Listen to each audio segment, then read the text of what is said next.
Good morning, everybody. Thanks for joining me today. My name is Zachary Ring. I work for Thea Enterprises. I think all of you on the call know who we are, but we are the manufacturer's rep for Lutron in the New York metro area. So we're here to support all your projects, help you manage stuff with Lutron, basically just help you grow your Lutron business. I'm really, really excited about this class today. This is something new. This is something that we haven't done before, and it's something that nobody's ever really done before. Hold on a second. I need to tell my dogs that the webinar is starting now. They didn't get the memo. Anyways, this is something brand new. Lutron used to teach this course, actually. Hold on a second. Come on, go.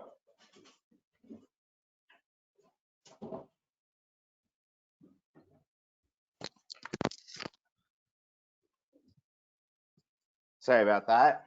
You guys all got to see that I'm cheating and doing the shorts and flip-flops thing since we're working from home. Anyways, Lutron used to teach this course. I actually used to teach this course at Lutron. I was the one who created this course when I worked at Lutron. And we had a lot of people who were coming into the qualification course, and we would jump right in and we jump right into programming. We wouldn't really talk about the parts and pieces. We wouldn't talk about the system design. We wouldn't talk about anything like that. We'd go right into, all right, guys, open your software, add a keypad, add a wire dimmer, add an RPM module, add a breaker panel.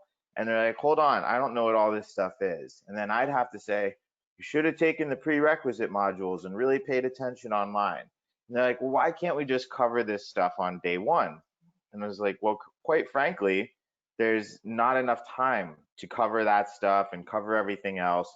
So I actually extended the course by a day, and I added this intro course that was focused on system design, best practices, component selection.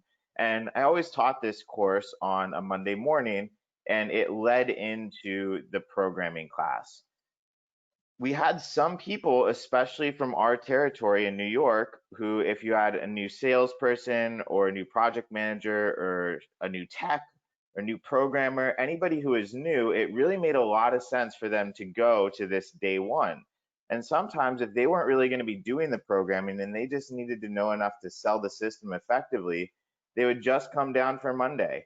I saw some people who registered for this call who I'm like, great, I'm glad you're getting the most up-to-date information, but I literally remember you coming to my class, just coming down from New York for Monday. We went over this stuff and then you went home. Now, with everything that's changed at Lutron and things are going virtual now and they're condensing classes, this course actually isn't offered a la carte currently. And as some things are going on and there's some organizational changes and we're getting back up to speed and we're hiring new people, I felt like now would be the best time to offer a course like this. So, in a nutshell, this course is focused on system design, component selection, best practices. We are going to cover some QSX updates because as you're designing a new system and selling a new system, how should we be doing that as everything's kind of in flux right now and we're moving from one platform into a newer platform, but things are kind of the same, right? So how do we best manage that? And really, like, since I know a lot of you guys are hiring some new people, maybe some people are rolling up their sleeves and helping out with some of the project management, this is a great time to cover this content. So throughout today, I'm going to try my best to ask you guys some questions, because if we had this class in person, I'd certainly be polling the audience, trying to get you guys engaged, seeing who's on the call. So I just want to start off by asking, have you gone to HomeWorks training before? So you can just go ahead and answer this for me. Have you been to HomeWorks training? No, but somebody in my company has. Um, we might have some people on this call. I know I have some of my accounts who are kind of ramping up who actually haven't gone to HomeWorks training yet. But I'm like, hey, look, come to this. It'll get you kind of up and running. You can at least start having conversations about HomeWorks because I know you guys are going to training in October, right? And you can also be honest. Say, hey, dude, I'm new. I have no idea what's going on. My boss just told me to sign up for this class. No shame in that. Actually, you'll have excuses. You'll have the excuse to ask, stupid questions throughout this whole thing because you're like, I'm new. I can ask the dumb question. So just taking a look at this to give you guys an idea of who we have on the call. This is good. This is kind of what I was hoping for. No, I haven't been to HomeWorks training. Somebody else in my company has. This is really going to help supplement your education and give you just enough. I don't even want to say to be dangerous. It's going to give you just enough to be effective and start to sell these systems. All right.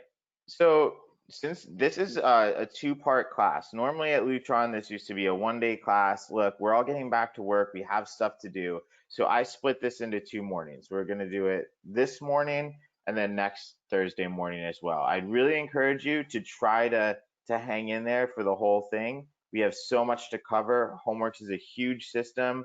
It can do homes like this. It can cover 10,000 zones of light, and it can have 16 processors, and it can have wired devices and wireless devices and integrate with Ketra and other systems, and there's shades and there's all this stuff going on. So honestly, that's quite a lot to cover in really like a day or less. So try to hang in there. If not, please reach out to me. We'll find a way to kind of get you the content that you missed. Maybe we'll just have you go to the full class, right? We'll work something out to get you up and running. Since I'm spending so much time with you and since we have some newer people on the call, I just want to take a minute to introduce myself and let you know how I got into lighting, what I've been doing. I'm not just some dude who hopped on a webinar who's talking about stuff he doesn't know. Now, the way I got into lighting is a little weird. I actually started off with saltwater fish tanks, and I've been keeping saltwater fish tanks for years, but that's really what started to teach me about different types of light. I used metal halide, I used fluorescent lights, and recently I've been using LED lighting. And beyond that, it really taught me about the color spectrum and different color temperatures of light. And I'm sure that you guys now that we're in this age of LEDs, we're getting asked more about things like color temperature. Is it 3000K? Is it 4000K? Is it warm dim? Is it tunable white? Is it full spectrum color tuning? So right here on my fish tank, I actually have the ability to change the intensity and the color temperature of the light. So even in something like fish tanks now, people are doing this. Now for me, I go from 10,000K or 10,000 Kelvin to 20,000K. Just fun fact, when corals are 20, 30 feet below the surface, the red light spectrums don't really penetrate down that far. So they've adapted to be able to photosynthesize using the much cooler color temperatures of light. But something like this on the right-hand side, this is a freshwater fish tank, plants, and the life is up at the surface. So here, this is 6,500K. So this is really anybody who does Ketra, and we're talking about like that real daylight effect. This is more in the range of something that we'd expect at the surface. Or, this really led me into growing different plants. So here we have, I'm gonna tie this all back into Lutron. Here I have one of my bonsai trees. So I was like, oh, this is cool. I got some aquatic plants. What about stuff on the land? And that really got me into bonsai trees. Just like Lutron and Mr. Spira, I do kind of have this, I'm drawn to some stuff from Asian culture.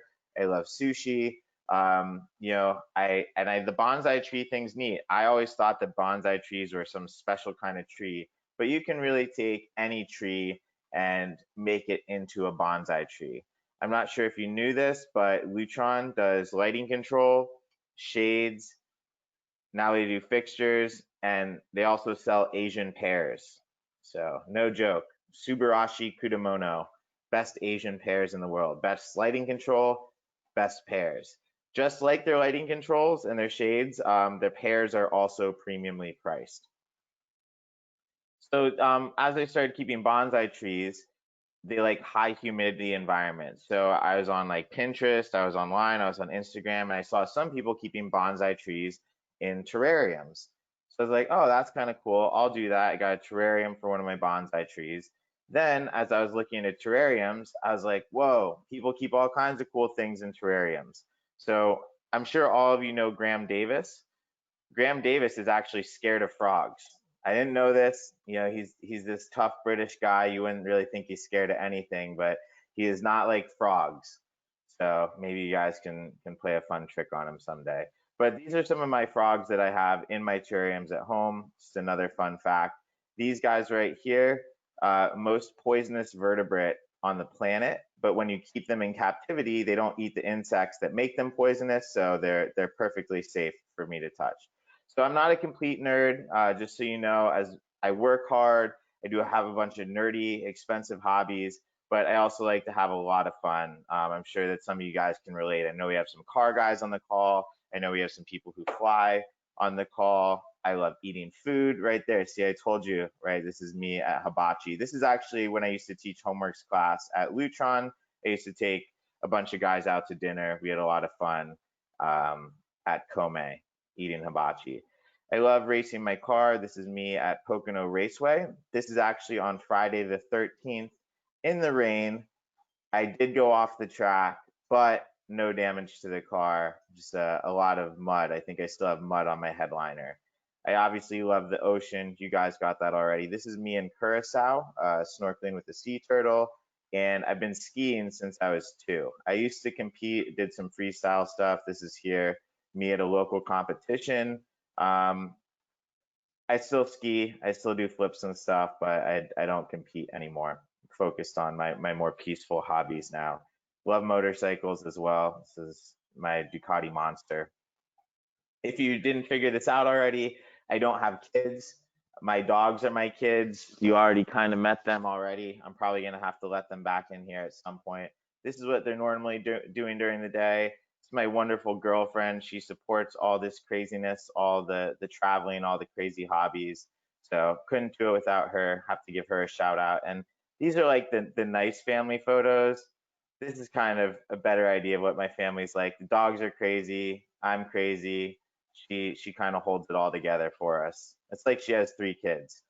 And at this point, you're probably like, whoa, this guy's talking about dart frogs, all this crazy stuff. Like, is he really qualified to be teaching this HomeWorks course? So here's just a snapshot of what I did when I was at Lutron. I traveled the world supporting our luxury market. So I did everything from teaching advanced HomeWorks programming classes in Paris. Here, this is actually down here. This is cool. This was part of the wellness and the well-designed movement before I heard anything about it here in the States. This is over in the Netherlands, and this whole building was focused on wellness and well living and air purification and biophilia and natural light. And Lutron was obviously highlighted in here, but what a cool training room. They had an artificial tree and grass and a picnic table right inside the training room. That was a really awesome experience. I used to do a lot more hands-on programming. I did the programming for all the different experience centers. Here's when I added Ketra to the Lutron headquarters. I've done the programming at the Experience Center in New York. I used to program all the Cedia booths. So if you guys have walked through the different um, luxury spaces, right? So I've done a lot of hands-on work with Lutron in terms of programming. Here's a Palladium Shades training, and this right here is the coolest distributor I've ever been to. So this is at Apt in Illinois. This Lutron distributor, but it was like a shopping mall inside. Really, really cool. So like I said, we've probably crossed paths before if you've been doing this for a while. If not, I look forward to working with you and supporting your Lutron business. So to dive right into it, what is the point of a lighting control system? So asking you guys, what do you think is really the benefit of a lighting control system? Is it enhancing the aesthetics of the home? Is it providing convenient control of lights and shades? Or is it really effectively controlling the natural and artificial light in the space? And obviously no right answers here. This is really more on how you feel. What do you think is important? What do you think your customers think is important? And I like this because what you guys are saying here, I'm just going to close this and show you guys what everybody answered. It's kind of in line with what I think as well. For me, it's important to provide convenient control of lights and shades. I don't like to call myself lazy. I think it's more like being efficient or working smart and not working hard. So providing convenient control of the lights and shades is really what I want to focus on. However, when I'm dealing with architects and designers and some other people, they might care about some other stuff. Maybe they can care about enhancing the aesthetics of the home. And I can tell you that Lutron has cared about all these things from the beginning. So enhancing the aesthetics, how do we do this? Well, reducing wall clutter, and I have a good picture on the next slide, but reducing wall clutter means instead of having a bank of a bunch of dimmers on the wall, let's hide those in a panel. Let's put one low voltage keypad on the wall. There's a lot of money spent on all the other finishes in the space. And we want this to really elevate the design. We don't want the switches and the dimmers detracting from the design. And it's important to have luxurious finishes, glass, metal, all these different satin colors, and have everything coordinate. So the keypads, the thermostats, the shades, this is all really important. And Lutron has cared about this from the beginning, and they still care about that. So we're going to talk a little bit about products like this. This is a metal palladium keypad, really nice finishes, the grains all align. It's this uniplanar flush design where the buttons are made out of the same material as the wall plate. This is something that's really going to enhance the home. So that's important. For me and for a lot of you, I think a lot of you come from the automation world, from the AV world. So how can we make this easier? How can we reduce the amount of the buttons pressed? Do I really want to go, cabinets on, downlights on, lamps on, everything else on, or do I want to hit one button and just make the room bright? And now especially now, we're thinking about like touchless control and automated control. So how can we have time clock events and sensors and voice control and apps on everybody's personal phone control the home without it becoming complicated? Because as many of you know, as we start to do some of this stuff, we can actually make the home more complicated to control and people easily get frustrated. So we don't want to do that. That's why I say up here, simplicity is the key. And we also want to create pleasance. So this is a Lutron word. If you've never heard of what pleasance is, don't be afraid. I am 99% sure Mr. Spear just made up the word, but there are definitions online, and I found this on an online dictionary. Pleasance is a fundamental feeling that is hard to define, but that people desire to experience. So I think that's ridiculous. You can't really say in the definition that it's hard to define, but that's what happens when you make up words. Anyways, to me, to Lutron, to you, it's how you can really change how a space feels with light, with dimming light. So in the past, it's, we can dim light down, light warms up. Now it's this nice environment for relaxing and reading a book or watching TV or spending time with the family. Or we can have brighter, more energizing, cooler color temperature light. So when we need to be focused on different tasks at hand. So it's really taking this light and creating the exact ambiance or atmosphere. So for whatever activity or whatever time of the day. And we do that with smooth, flicker-free dimming. And now we're in an age where we start to actually play with the color temperature of the light. So just to go over a couple things here, a couple housekeeping things before I dive in too much. I'm going to try to table all the questions to the end, but I do want this to be interactive. So please ask questions as we go. Right, use the questions function. I'm not going to unmute everybody. Believe it or not, we have like tons and tons and tons of people on this call right now. So please ask questions in the chat. I'm going to do my best to answer that. Oh, let me just check on something really quick. Somebody just said that there's a lot of people who can't get in the webinar. I don't think there's any kind of limit on this.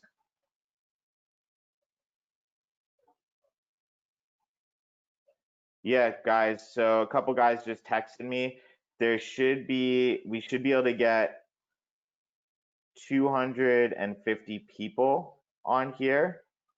So there's no limit on the attendees. Thank you, Joe. That's super helpful. So somebody said they couldn't get in through the link on the web and they had to download GoToWebinar and then they were able to get in. And thanks. They said it only took 2 seconds to download GoToWebinar. So Graham, John, everybody texting me, please just let your guys know. Sorry, I just saw the text now. Just let those guys know, download the webinar application. We should be able to get, we have a lot of people on the call, but we're not at 250 yet. So that should get everybody in. And guys, look, somebody was like, dude, I'm about to leave. Is this real? Or is this actually a training? I got real work to do. Dave, yes, I was watching the attendees climb, so I kind of vamped for a few minutes rather than just sitting here with a blank screen, introduce myself, kind of roll into the training. Right, at the end of the day, it's a 6-hour training, so I don't just like to jump right in. I want to give everybody a chance to go. So Dave, hope you didn't give up on me yet. Unfortunately, the rest of this is going to be just how you like it, super boring, all focused on lighting control and shades, and you're going to learn a lot. So hopefully you didn't bail yet. And guys, anybody else with technical difficulties, just blow it up in the chat. I'll keep an eye on it, and we'll get you taken care of. So in case you're more of a visual person here, this is really what not to do. So right here, I hope that this bothers everybody on the call. This really bothers me for many reasons. Different size wall plates. You got single gang, 2 gang, 4 gang. None of this stuff matches. It looks like we got AV control and fan control and different types of dimmers going on. The only thing that they took, I guess they really just wanted to line up all the screws. They wanted to make sure all the screws were aligned. So they took the time to do that. But customers, especially the customers in these high-end homes, they don't want to see this. They'd want to see something like this. So when we're talking about enhancing the aesthetics, this is one of the main things I'm talking about. Now we also have automated shades that can enhance the aesthetics of the home, especially when you consider the intelligent hem bar alignment and what that can do for the look on the inside of the home and on the outside of the home. I personally looked through some different Lutron marketing literature, and they're like these really pretty homes and nice keypads, but then I like zoom in and I'm like, oh, that engraving's kind of stupid. That button kit's kind of stupid. Why would you put the buttons in that order? That doesn't make any sense. This one here I found actually pretty good. I like this keypad. It's a Palladium keypad, and we have really simple intuitive control. Bright, medium, low, off with light bulb icons in case they couldn't figure that out. It's obviously about lights. And on the other side here, we have shade control. So if you have lights and shades in the same space, you split up the controls, open shade, close shade, raise lower. That makes a lot of sense to me. Yeah, so guys, also, if you didn't register, or right, I know I have some of my account managers on the line, we have some distributors on the line. If you have people who can't get in, they need to register and then use that link. I think maybe people are just forwarding around the join links, and then that was keeping people from joining. So what other benefits do we get from Lutron? If you look at some of the marketing material that's geared towards the homeowner, they focus a lot on the peace of mind. Never come home to a dark house. They're like little kids and their wife coming home to a house that's well lit. And we can do that through geofencing. So maybe the location of the phone turns on a welcome scene before they get home. Or you use a remote in the car to activate a welcome scene. So we have that. Randomized vacation home. A lot of people have multiple homes. They want it to look like the home is occupied when they're not there. So having lights randomly turn on and off. So more than just having time clock events that turn the lights on and off, or light timers that turn the lights on and off, we want this to be randomized. And Lutron Urban Legend says that Mr. Spear got the idea for the light randomization after watching the Home Alone movie. And if you guys remember that, you have Harry and Marv in their van. And actually, at the beginning of the movie, Joe Pesci's dressed up like a cop and he goes into the house. He's like, "What are you guys doing to protect yourselves against burglars at this time of the year?" He's like, "Oh, we're good. We got this, we got that, we got the lights on timers." So later, when they're casing the neighborhood, they've watched the houses for a week. So they know, okay, at 7:05, that light's going to turn on. At 7:06, that house is going to turn on. So it was all randomized. So now you can program a schedule so that the lights will randomly turn on and off that would just follow more of our random activities. So maybe the bedroom lights turn on in the evening, but it doesn't turn on exactly at 9 p.m. every day.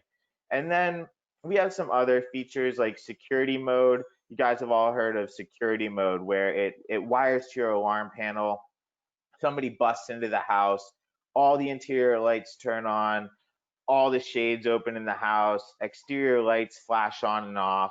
So light is a big deterrent of theft. It's actually very effective, but it's a good selling feature as well. People like that. We'll go to somebody who was like, Macaulay Culkin is 40 years old now. Congrats, we're old. Yes, we're all getting there. Speaking of getting old, there's this show on called Boy Meets World when I was younger, and there's this guy, Mr. Feeney, and Mr. Feeney is now super old. And I was reading this article popped up, and it's like, Mr. Feeney still a badass, scares away home intruder at like 95 years old. And I was like, all right, I'll click that. And I thought, he did something crazy, came out with a shotgun, something, but all he did was turn on his back porch lights and the guy ran away and he got spooked. So right there, it shows you how light can be a big deterrent of theft. Hold on a second. My dog's not going to give up. She's going to do less damage in here than she will out there. You guys got to be quiet.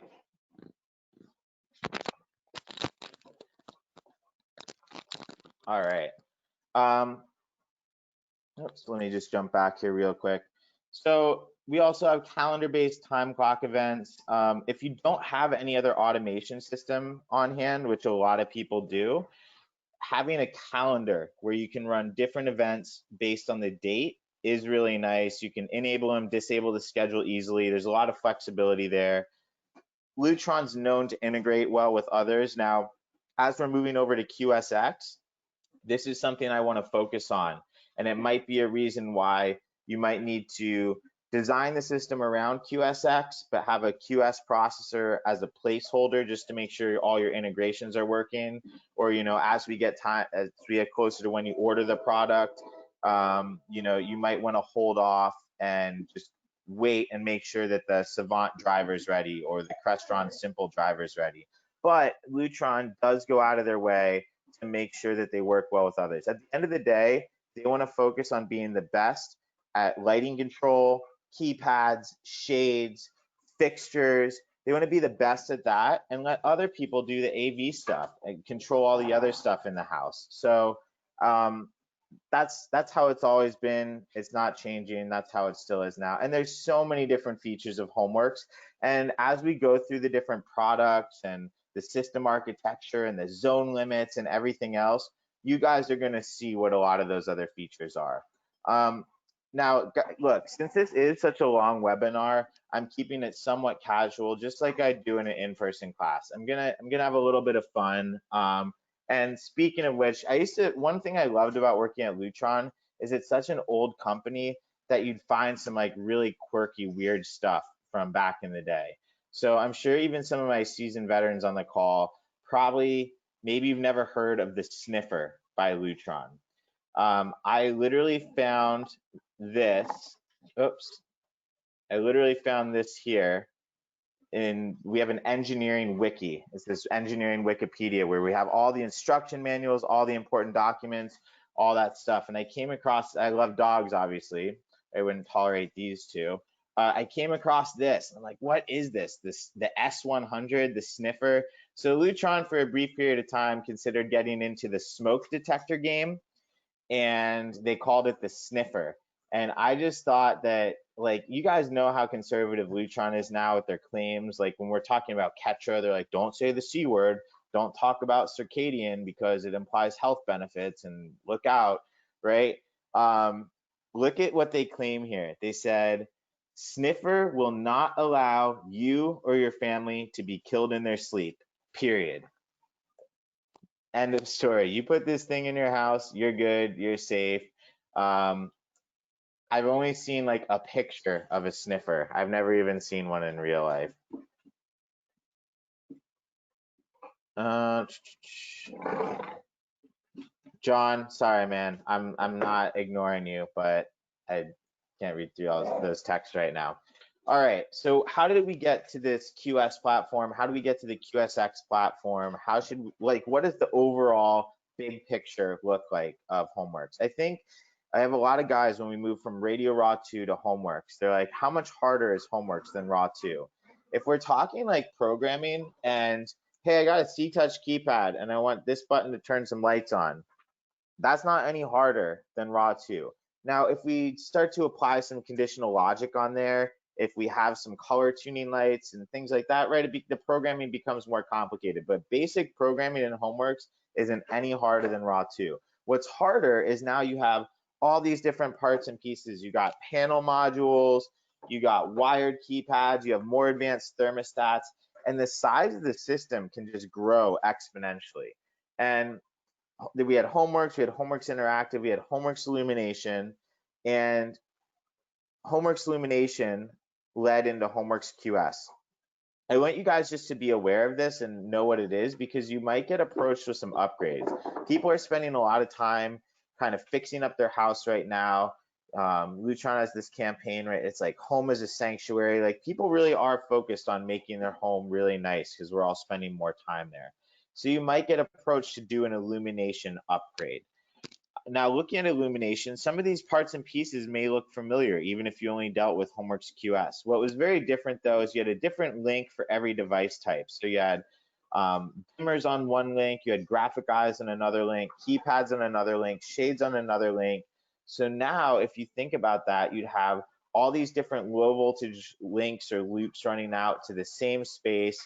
Trying to plan out the system and remembering, all right, well, you can do 48 devices on this one, you can do 32 keypads on this one, you can do 96 shades on this interface. There's like a lot of different numbers to worry about. So it did increase the cost at the end of the day.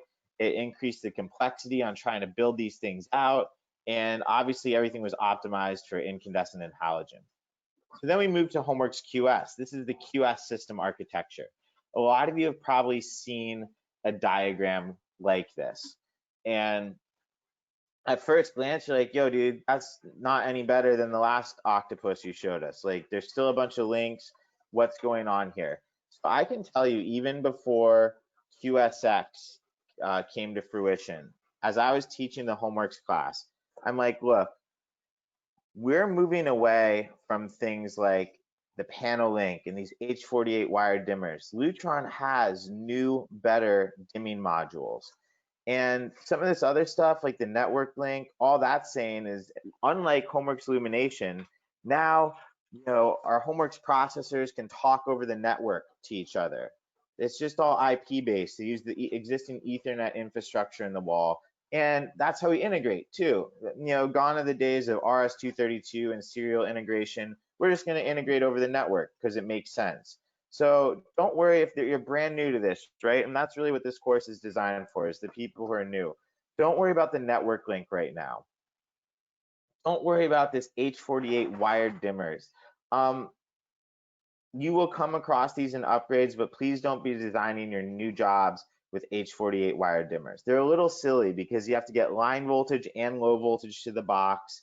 You still need an extra interface. They have to go on their own link. It's not like you just put them on the wired keypad link. and they were never really optimized for dimming LEDs. So on new job design, right, and we're really focused, I'm going to teach you a little bit about the history and some of the stuff you'll encounter, but you're really focused on new systems. So don't design your new systems with those. Also, the panel link, don't worry about that for now. That's these RPM panels. These things will probably outlive me. They are super robust. They're great at dimming. There's lots of good technology packed into this thing, but it's dumb. It's a one-way module. They were designed around ELV, MLV, incandescent halogen, but Lutron really just over-engineered this. So some of these modules, especially like the 4A, actually dim LEDs well, but there's lots of reasons why you'd want to move away from them. One of the biggest reasons is they don't work on the new processor, period. So I've been hinting at people for years to try to move away from these because I kind of knew what was happening in the background and why the new DIN rail dimming modules were better. But for now, for your new systems, don't design around this, even if you think you're going to use the QS processor, right? So everybody moves away from that. What I just did is I really simplified this down. I decreased the amount of things that we need to learn about. Really, on new systems now, whether you're using this processor or this processor, the QSX processor, it's the QS wired link and the wireless link. So are we going to do wired keypads where you connect low voltage wire to the back? Or are we going to do, so are we doing wired keypads or are we doing wireless keypads? So this just has normal light switch wiring or normal dimmer wiring on the back. So this is actually a hybrid keypad. I know that because it has the brass screw. So we'll talk about what a hybrid keypad means in a minute, but this is basically 120 volt power wireless communication, 24 volt DC wired communication, right? And then we have different products on each link. And I find the easiest way to kind of break this down and learn about this is to split it up into those different links and learn about the different links. So the first link we're going to learn about, because it has so many products on it now, I mean, you could honestly design a whole system around the QS wired link. That's what we're going to learn about today. So we're going to learn, like, we're already kind of talking about some high level stuff like the architecture. I'm going to talk about system limits and rules in a minute, but like, we're going to focus on the wired link today. Next Thursday, we're going to talk about the wireless link. Wireless link is still very, very, very important. Even on new construction, you're pretty much always going to have a wireless link for things like tabletop keypads. Maybe you do some battery powered shades. You need some 0 to 10 volt RF modules in there. So that's going to be important to learn about. We're going to talk about that next week. Now, looking at this at a high level, 16 processors. So you can have up to 16 processors on the system. Now, the other thing I'm going to do, I'm not going to focus too much on Ketra today. Ketra is a whole nother ball game. Not everybody who has HomeWorks is also Ketra qualified. If you are Ketra qualified, you have to do your own training. But now with Ketra, the gateway for Ketra counts as a processor. So that's why I'm bringing it up now. Those will technically go against that 16 processor count. Each processor typically has 2 configurable links on the bottom. Now, what's different about HomeWorks Illumination is these are all configurable. So I can make any one of these links on a single link processor, on a 2-link processor, on a QS processor, on the QSX processor. I can say, all right, QS, QS, wired, wired, or I can say wired, wireless, or wireless, wireless. Doesn't matter. Really, you just have to count up how many links you need. Well, Zach, how many links do I need? If you read a lot of these diagrams from Lutron, it'll say like, oh, 100 devices on this link, 100 devices on that link, but the processor counts as a device, and it counts as a device on each link. So really, it's 99 devices can be attached to this. 99 keypads, a mix of keypads and shades or DIN rail modules, right? Each one of these is going to count as an address or a device on the link. A lot of other systems, if you talked about Caseta or RAW2 Select or Radio RAW2, they're always just counting devices. They're like, okay, one device, one zone of light.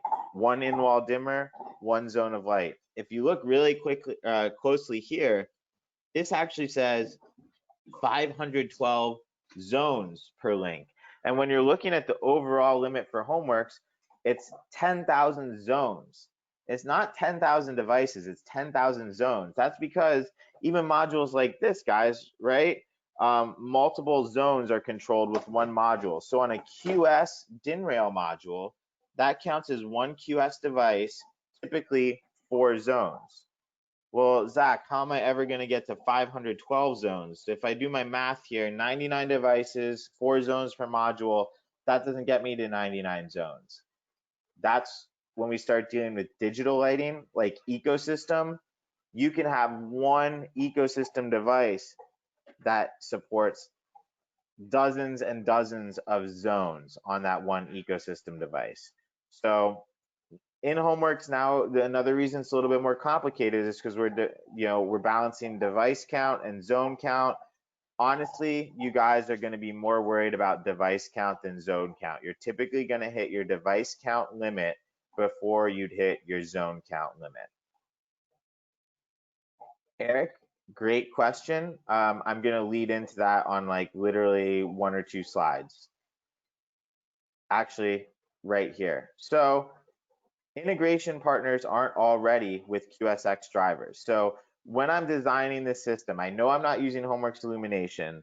I know you told me not to use RPM modules, Zach. I know you said don't use H48, but what processor should I use? Should I use the QS processor or should I use the QSX processor? So let's look at it.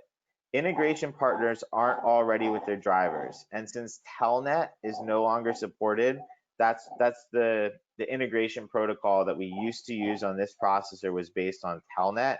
Now it's something called Leap. It's a little bit more secure. It's a little bit more advanced. It's up to date. There's reasons we're going to that. But if you look at this list, here's what's currently available. Crestron Home, so not Crestron Simple, but Crestron Home, Josh AI, URC. There's a couple that are ready. Control 4, I heard within weeks will be fully baked. So right now it's in beta. If you're a Control 4 dealer, you should be able to get the whole beta set up. But right now, not fully baked for Control 4. Crestron Simple, I heard within the next couple months, probably by the end of the year. I heard Savant and Lutron are working together to get their driver done, and I know that's a really important one for a lot of our dealers. Everybody knows that. Savant knows that it's make or break. Lutron knows that it's make or break. It is being worked on, but I've been told we probably can't expect that until early 2021. So if we think about that, and here's some other so all the devices are ready, right? You can put Palladium keypads and DIN rail modules and shades. All the devices work. All the programming, the conditional programming, the normal programming, all that stuff works, right? But here's some features that are coming soon. Button press monitoring for integration. So maybe your integration partner's ready, but Lutron doesn't have the button press monitor ready. The Picos in the app. This one was huge. This was a deal breaker, time clock adjustments in the app. So you guys have to assess the situation. Now, realistically, if you guys are designing a system today, all these things are probably going to be there by the time you actually install and commission and program the system.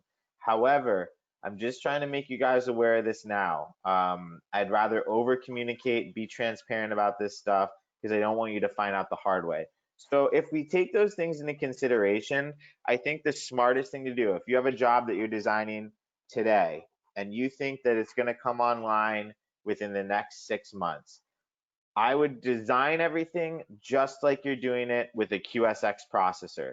So no RPM modules, only DIN rail modules, no other legacy devices, only new C-Touch, up-to-date, or Palladium keypads, right? Design it just like you're designing a HomeWorks QSX system. However, design it in 15 dot whatever, right? Design it in HomeWorks 15, use a QS processor as a placeholder, because let's say it's January and it's time to actually order this stuff. You can check in and you're like, oh, I don't have Savant on the job. Savant's never going to be on the job. I'm not integrating with anybody. Well, you should give your customers the latest and greatest HomeWorks technology and just use the QSX processor. Maybe you find out, ooh, there is Savant, the driver's not ready yet. Okay, I'm just going to boot up the system with this processor. What's really nice is you could take that whole database and convert it from 15 to 16. The processor will automatically change from a QS processor to a QSX processor, and all your data will move over.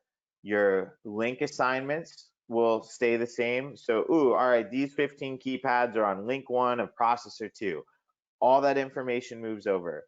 If you've already activated keypads and the serial numbers in the software and the shows they're activated, all that stuff moves over. The system will automatically put in a new QS processor, and all that you would have to do is just go to activate processors in the software, hit activate with the new serial number processor, and you're good. So it's very easy to go that way. It's very difficult if you design the system in 16 dot something. You can't go backwards. You'd literally have to start over, redesign, rebuild the project, reprogram, reactivate, and do everything over in 15. So you can't go backwards. Hopefully that makes sense to everybody. We really want you to move over to QSX as soon as possible because it has lots of great features. It's going to be able to do all this great cloud-based stuff. It's gonna, if you're doing Ketra, right? I'd say the exception to everything I just talked about is if you're doing Ketra, tons of reasons that you should move over to QSX. The old lamps won't work with QSX. The performance is better for the end user in terms of like raise lower and making edits from the app, and right, you really want to get them on that Type X Ketra, and you need to go QSX for that. So if you have Ketra, have a conversation with your account manager. 99% of the time we will steer you towards QSX for that Ketra job, and that's really what we're doing here. We're steering you towards QSX. This is just a safety net, right? This is a just in case placeholder. I think lots of you, if your jobs are coming online in March or April or whenever, it's going to end up using the QSX processor anyways. Okay, so this is really where we are going to dive into the meat of this presentation. And that's kind of breaking down all the devices on the QS link, talking about what they can do, when you should use them, when you shouldn't use them, why you'd use one product over another, what's a DMX controller, what's a QSM, what's a WCI. We're going to talk through all that stuff here. And we're going to start with what you'd see first as a customer, what the end user would see first. They're going to walk into a room and they're going to see this or they're going to see this. At the end of the day, most of these things up here are all pretty similar. And just to make sure that you guys aren't asleep yet, which keypad is your favorite? Do you guys like C-Touch? Do you like Palladium? Do you like Architrave?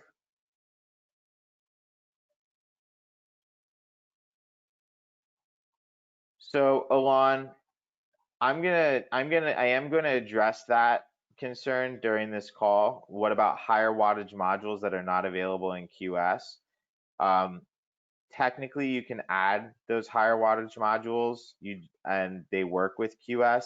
You just have to add them as the normal 4A module because the 4A5 was never built into the software.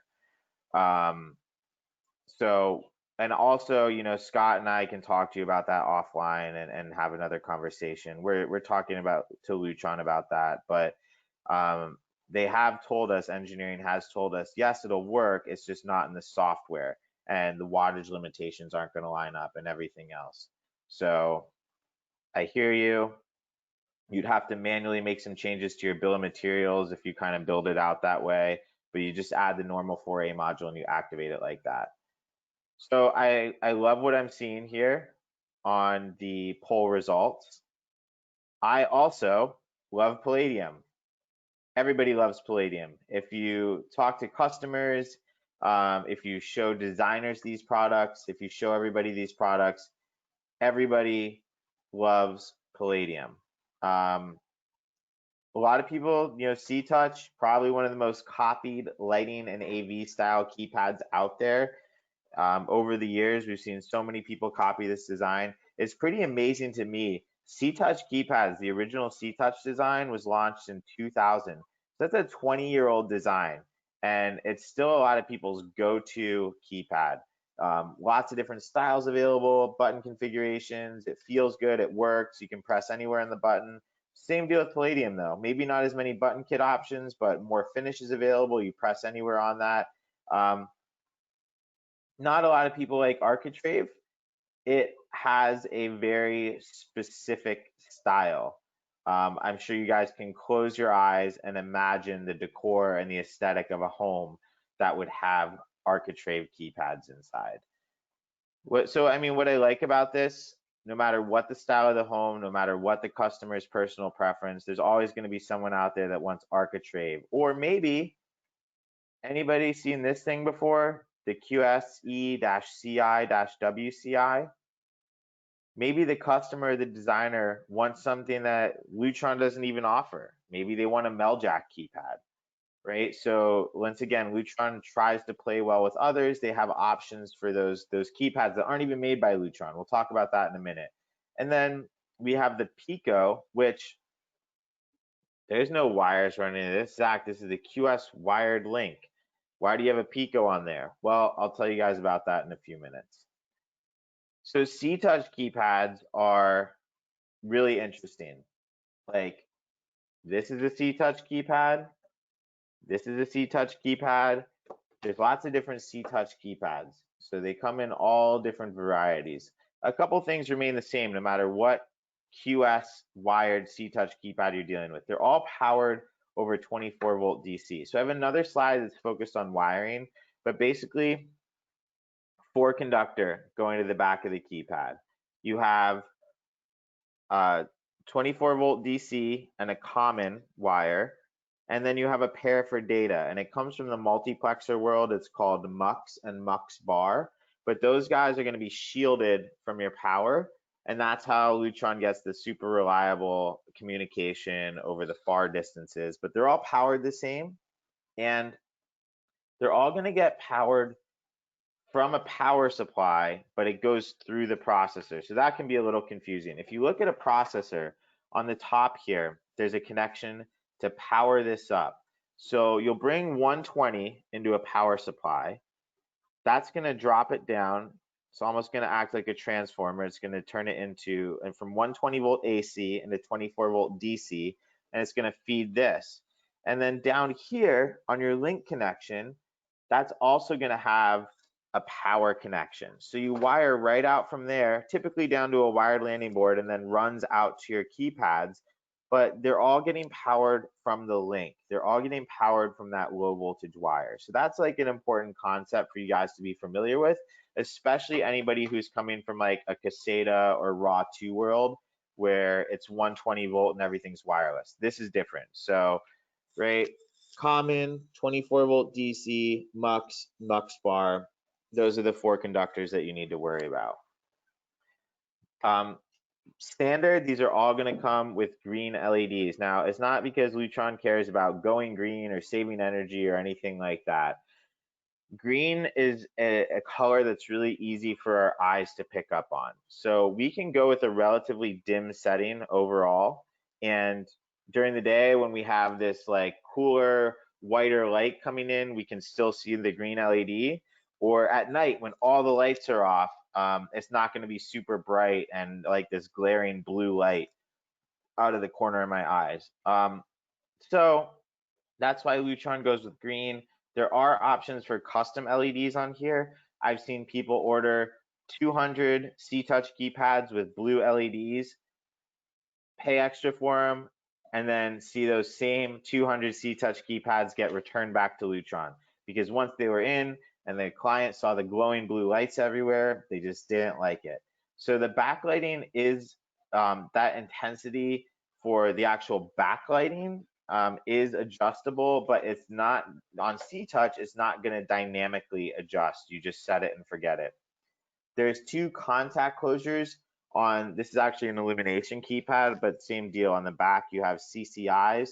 So this is convenient if you have a window sensor in the room, you have a pressure sensor in the floor, you have a motion sensor that's not Lutron. You could just wire it into the back of this and just program off of that input opening and closing. Serial addressed. So every keypad has a serial number on it, and you can either type that serial number into the software. You could technically even scan this in, but typically you guys press and hold a button, keypad reports its serial number back to the system, and that's its unique identifier, you know, and letting us know that this is the kitchen entry keypad. Lots of different button configurations available. And I know this is, so guys, just remember, I know we have I see, look, a reason that you guys are so successful is because you're always learning, you're dedicated, you're on all my webinars, it's great. This is a more basic webinar, but I'm gonna try to, you know, sprinkle in little bits of, you know, what's new or advanced knowledge. So obviously you can replace the button kit and change the button kit without replacing the whole keypad. So that can be done. If you have too many buttons or not enough buttons, you can just replace the button kit. You can change the engraving. You don't need to change the whole base unit. And that is, amongst my newer guys, that is a misconception, big misconception. So you don't have to necessarily worry about how many buttons you're adding, unless you're going with something like this style, which is called a non-insert, which we'll talk about in a minute. Eric, you asked, is Lutron working on LEDs that are able to change via the program? So I know there are others who have keypads where you can say, all right, well, this LED is going to be blue, this one's going to be pink, this one's going to be red. Traditionally, Lutron hasn't focused on that because their main concern is lighting control and shades, and differentiating, like, oh, well, so if some of the other companies are like, okay, well, these color buttons are for AV, this one's for audio, this is for this is for that, right? A lot of times it's like, oh, these are all lighting buttons, these are all shading buttons. So it hasn't been a focus. Now, I don't know anything, but I'd say they do have more reason now to potentially do that as we start to get into products like Ketra that could, you know, that can change to 16.4 million different colors, right? You know, so maybe having a keypad button light up with the same color as the light, maybe they would want to be more encouraged to do that, but I'm not aware of them working on anything, but who knows, right? It could be Cedia next month and they could announce something. They're pretty tight-lipped about all that stuff. Now, because C-Touch has so many different options, it can start to get a little confusing. So we have C-Touch Designer, which comes in these button configurations, and the designer color palette. So this is your traditional colors that you're probably used to. So it's gloss white, gloss light almond, you have your biscuits and your snows and your midnights, right? All those gloss and satin colors that pretty much everybody's familiar with because you see them in Lutron's standalone products and in like the Radio Raw 2 products. But then we go to architectural insert. So you still have, at first glance, you're like, yeah, dude, that looks the same. It's another matte white keypad, same buttons, got this same Decora decorator frame. But a couple things change. And this is where the designers, like a designer looks at these two wall plates and they're like, oh, completely different, totally different. And they're like, what? And they're like, well, yeah, these are squared, these are round. This is beveled, this is flat, right? So those are the differences that your discerning customers and designers actually really, really care about. So, sorry, I'm just trying to read questions here. Peter, yes, Lutron definitely has wiring guidelines to try to figure out how far you can go with keypads, what's the total amount of wire you can have. how far you should go with runs, how many keypads you should put on, and they make it nice and easy, right? So 2,000 feet total wire distance. I'm going to tell you to put 8 keypads on a run. You know, this power supply can handle 75 keypads essentially, right? They're not going to make you do calculations to figure out the voltage drop and anything, everything like that. So good news is software actually helps with that, and they do have, I'd argue, relatively clear, concise documentation telling you guys exactly what to do. I'll get to that in a little bit, but great question. I'm glad you're thinking in the right direction. So another thing that the designers and the homeowner would care about is now you go to an architectural color palette. So there's a matte white design in designer, and there's a matte white in architectural. You know, there's a million different whites out there. They are going to be slightly different. And then you start to get into the ability to do metal plates. So architectural has the metal face plates. Then this one is where things really start to look different. These are the non-insert, and the way I like to remember this is these cannot be inserted into that normal Claro designer, decorator, wall plate opening, whatever you want to call it. They're non-insert. I think these look much better. It's a lot cleaner aesthetic, but look, now you are sacrificing flexibility. It's going to drive up the cost, and there's more planning involved.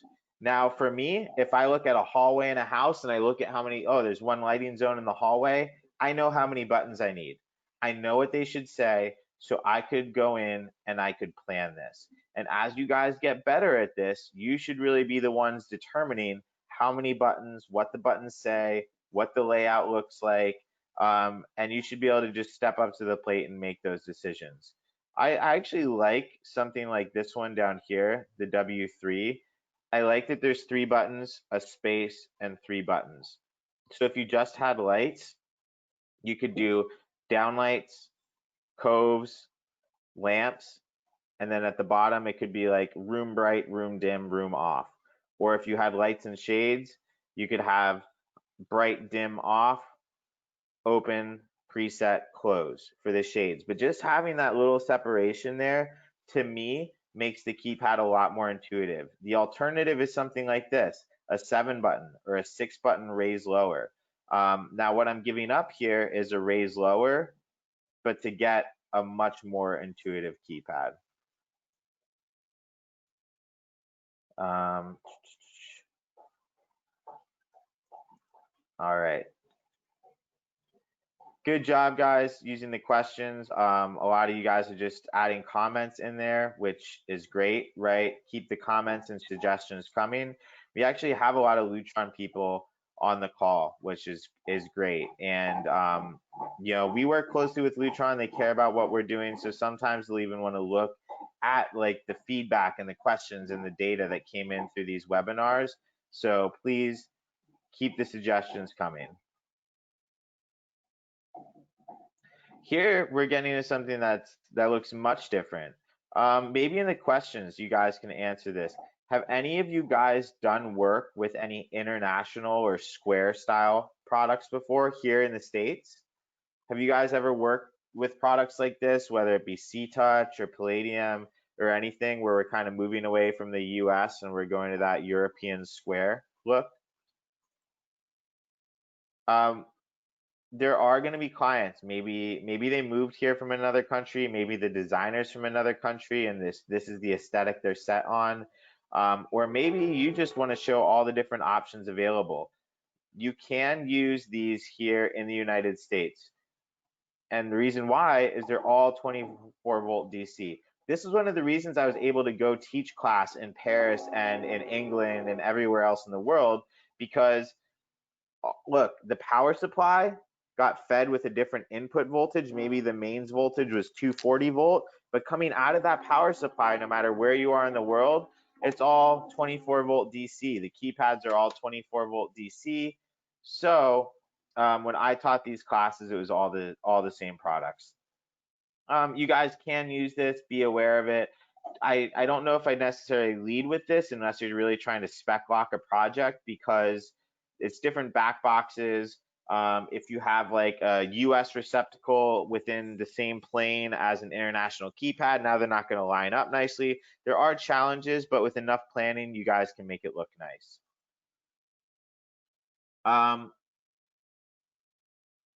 Eric, no. So the new, and I'm gonna kind of keep reiterating this out throughout the presentation. The new QSX processor is not compatible with the legacy PNL panels with the RPM modules. It is not. So I'm going to tell you about a new DIN rail module that's very robust and capable and can do a full circuit of dimming and is awesome for LEDs. So that's really where we should be outfitted appropriately to be able to do everything in DIN rail modules now. And if you have any like one-off concerns after the presentation today, please let us know. I'm sure that we have a solution for your application. C-Touch backlighting, this is just, in a nutshell, letting you know that the light color keypads, the whole button's gonna glow. Dark keypads, just the text is gonna glow. You may not care, customer may not care. For some customers, this may be the end of the world, right? So something you probably just want to point out during the conversation as they're trying to decide on keypads, it may just be another reason why you want to end up with a product like Palladium. I'll get to that in a minute, but that's all I'm saying. As we start to talk about what it looks like at night, how the backlighting works, there's a lot of advantages to Palladium. Signature Series, this is honestly just like a very expensive C-Touch style keypad. It lost a little weight, it dressed up, it put on some makeup, but right, the next morning, it's still just like a C-Touch button kit. Same functionality. There's no dynamic backlight management. The only thing that really changed is that as a standard, you can order it with blue LEDs. But for how much this thing costs, I'd expect you to get it with blue LEDs. Now, I'm not downplaying this product. It's a great product. It really has, if you're going for that completely minimalistic look, the only time a C-Touch keypad is going to look big is if you put it next to a Signature Series keypad. This thing sucked really flush against the wall with the beveled edges. It makes it look like it's sucked even more close to the wall. It's super thin, super tiny, super short. It is a really nice looking keypad, especially when you start dressing up that plate with like some brass finishes and do some black buttons on there. Like it looks really, really good. But you're looking at like a $500 keypad, a $200 wall plate for metal, and all these wall plates are metal. Even this white one here, it's just metal painted white. So all the wall plates are going to be expensive, and it needs a special back box. So by the time you're done with this is actually going to be probably more expensive than Palladium. Now I have some dealers. I know this one dealer in France. He goes into his meetings and he's like, all right, here are the keypads. Signature Series, Palladium, about the same cost. Which one do you prefer? Right? And he's dealing with really high-end customers, and those are the types of jobs he works on. So he has that luxury to go in and say, here, it's nice and easy, HomeWorks. You want Signature Series, you want Palladium. And that would never even show a keypad like this. So Laura, yes, the DIN rail modules are compatible with the QS processor. So that's what would allow you to design the system and have this as a placeholder or the just in case. But really, by the time the system launches, you'd probably end up using the QSX processor. I've been pushing people to use the DIN rail modules just because they're better with LEDs, the 0 to 10 volts cleaner, they have the ecosystem module. I've actually been pushing people to use the DIN rail modules with the QS processor for years at this point, just because they offer so many advantages over RPMs, forgetting about the fact that RPMs aren't going to work with the new processor. Architrave keypads, these are nice. My two issues with Architrave, button configurations are limited. It's either 7 buttons or 5 buttons with the raise lower. That's it. So now you have a hallway What am I going to do with 5 buttons and a raise lower in a hallway? I don't know, right? And I don't want to leave just like blank buttons that don't work.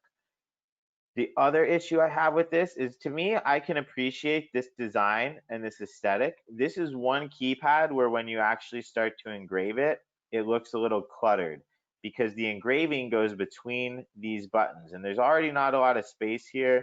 Now you're adding text in between each one of these buttons. It actually slightly detracts from the look of the keypad, in my opinion, maybe in the opinion of some of your designers. So you can absolutely show this. I don't know if I'd go leading with this product. Once again, premiumly priced.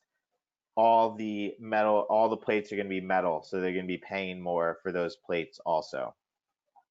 So if they're interested in metal wall plates and something different, something that's going to elevate the aesthetic in the home, you absolutely want to have a conversation about palladium. And I'm dedicating a pretty decent chunk of today's presentation to talk about palladium because as I was having a conversation with Liz from Lutron yesterday, the day before.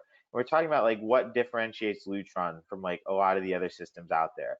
And look, there's other systems that have different color LEDs in their keypads and that can, easily control 20 different TVs out there. And they have all these different bells and whistles. I think one thing that always sets Lutron apart is the aesthetics of the actual keypad, the fit, the finish, the feel of the keypad.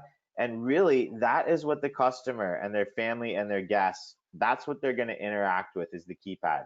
They're not going to go poking around. You're not going to have guests over and be like, hey man, want to come check out my lighting panel? Look, I got DIN rail modules in there instead of RPMs. They're optimized for LEDs. Isn't that cool? It's like, no. They're going to see like on the wall, they're going to be like, man, that's like really sweet. I have light switches in my house there. That's really cool. And the text lights up and it's made out of like really nice, brass finish. That's what people get excited about. That's what the specifiers get excited about. So that's something that's going to not only help the system be Lutron, it can also lock the system into a HomeWorks project, which has a lot of other benefits that go along with that. So I would absolutely be leading with this product if I'm having conversations about homeowners. It is a premium hand finished material when you're doing stuff like metal, but it also comes in other finishes that I'm going to talk about here in a minute. Now, talking about product positioning, this is what I stole from Lutron.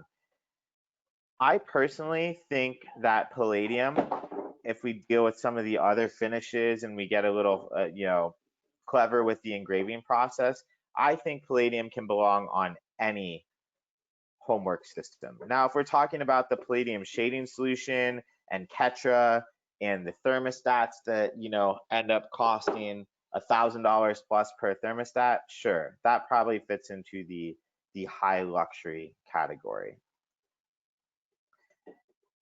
A little bit more about my background. I actually started off in the graphic design world. So I've always kind of had like this eye for design and this eye for art. Then I moved into software.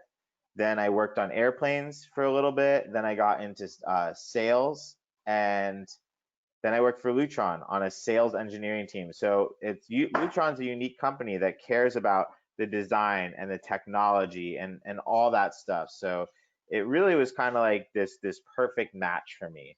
And you look at Lutron's products and they pull a lot from different architectural design elements. And when you're having conversations with specifiers like architects and designers, this is the stuff that's really going to hit home for them. And a lot of the homeowners too, they're going to have, be familiar with these buildings and this furniture and these different pieces of industrial design technology. So it's very relatable.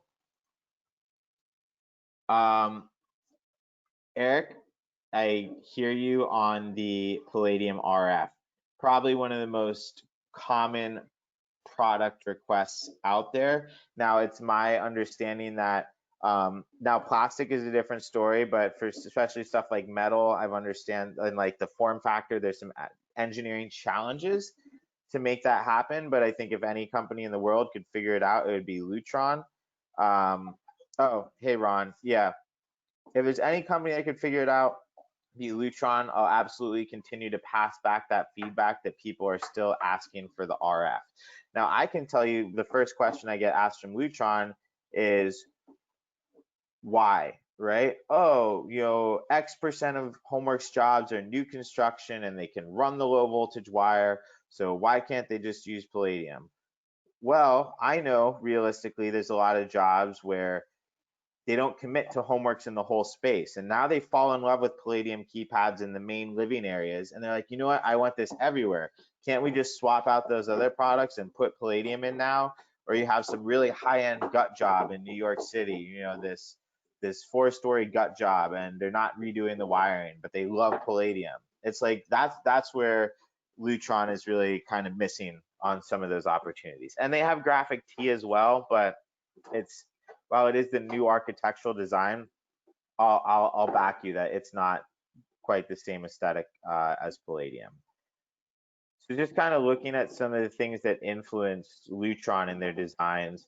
This is a famous building where we actually incorporated the I-beams into the design of the building. Before this, they were always kind of tucked away. You never accentuate some of that materiality, and here it is. It's right in your face. It becomes a part of the design. Looking at furniture design, this cantilevered chair is a very timeless, famous design, and here the steel, the structure, what's actually holding up all this weight becomes a design element. It's not just all covered up with fabric like some of the traditional chairs. And me loving design and tech, this one was pretty eye-opening to me. So this is the Braun pocket radio from, this is very like mid-century, from the 50s. And look at this, the original iPod. So it's funny how designs that work just kind of continue to follow suit.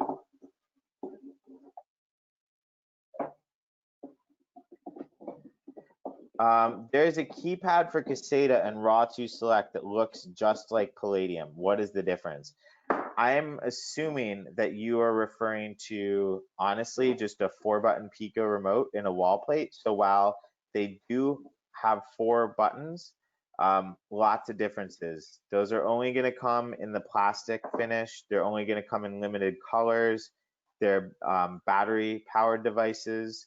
The dynamic backlight management and how the light shines through the text on the Palladium, that's not there.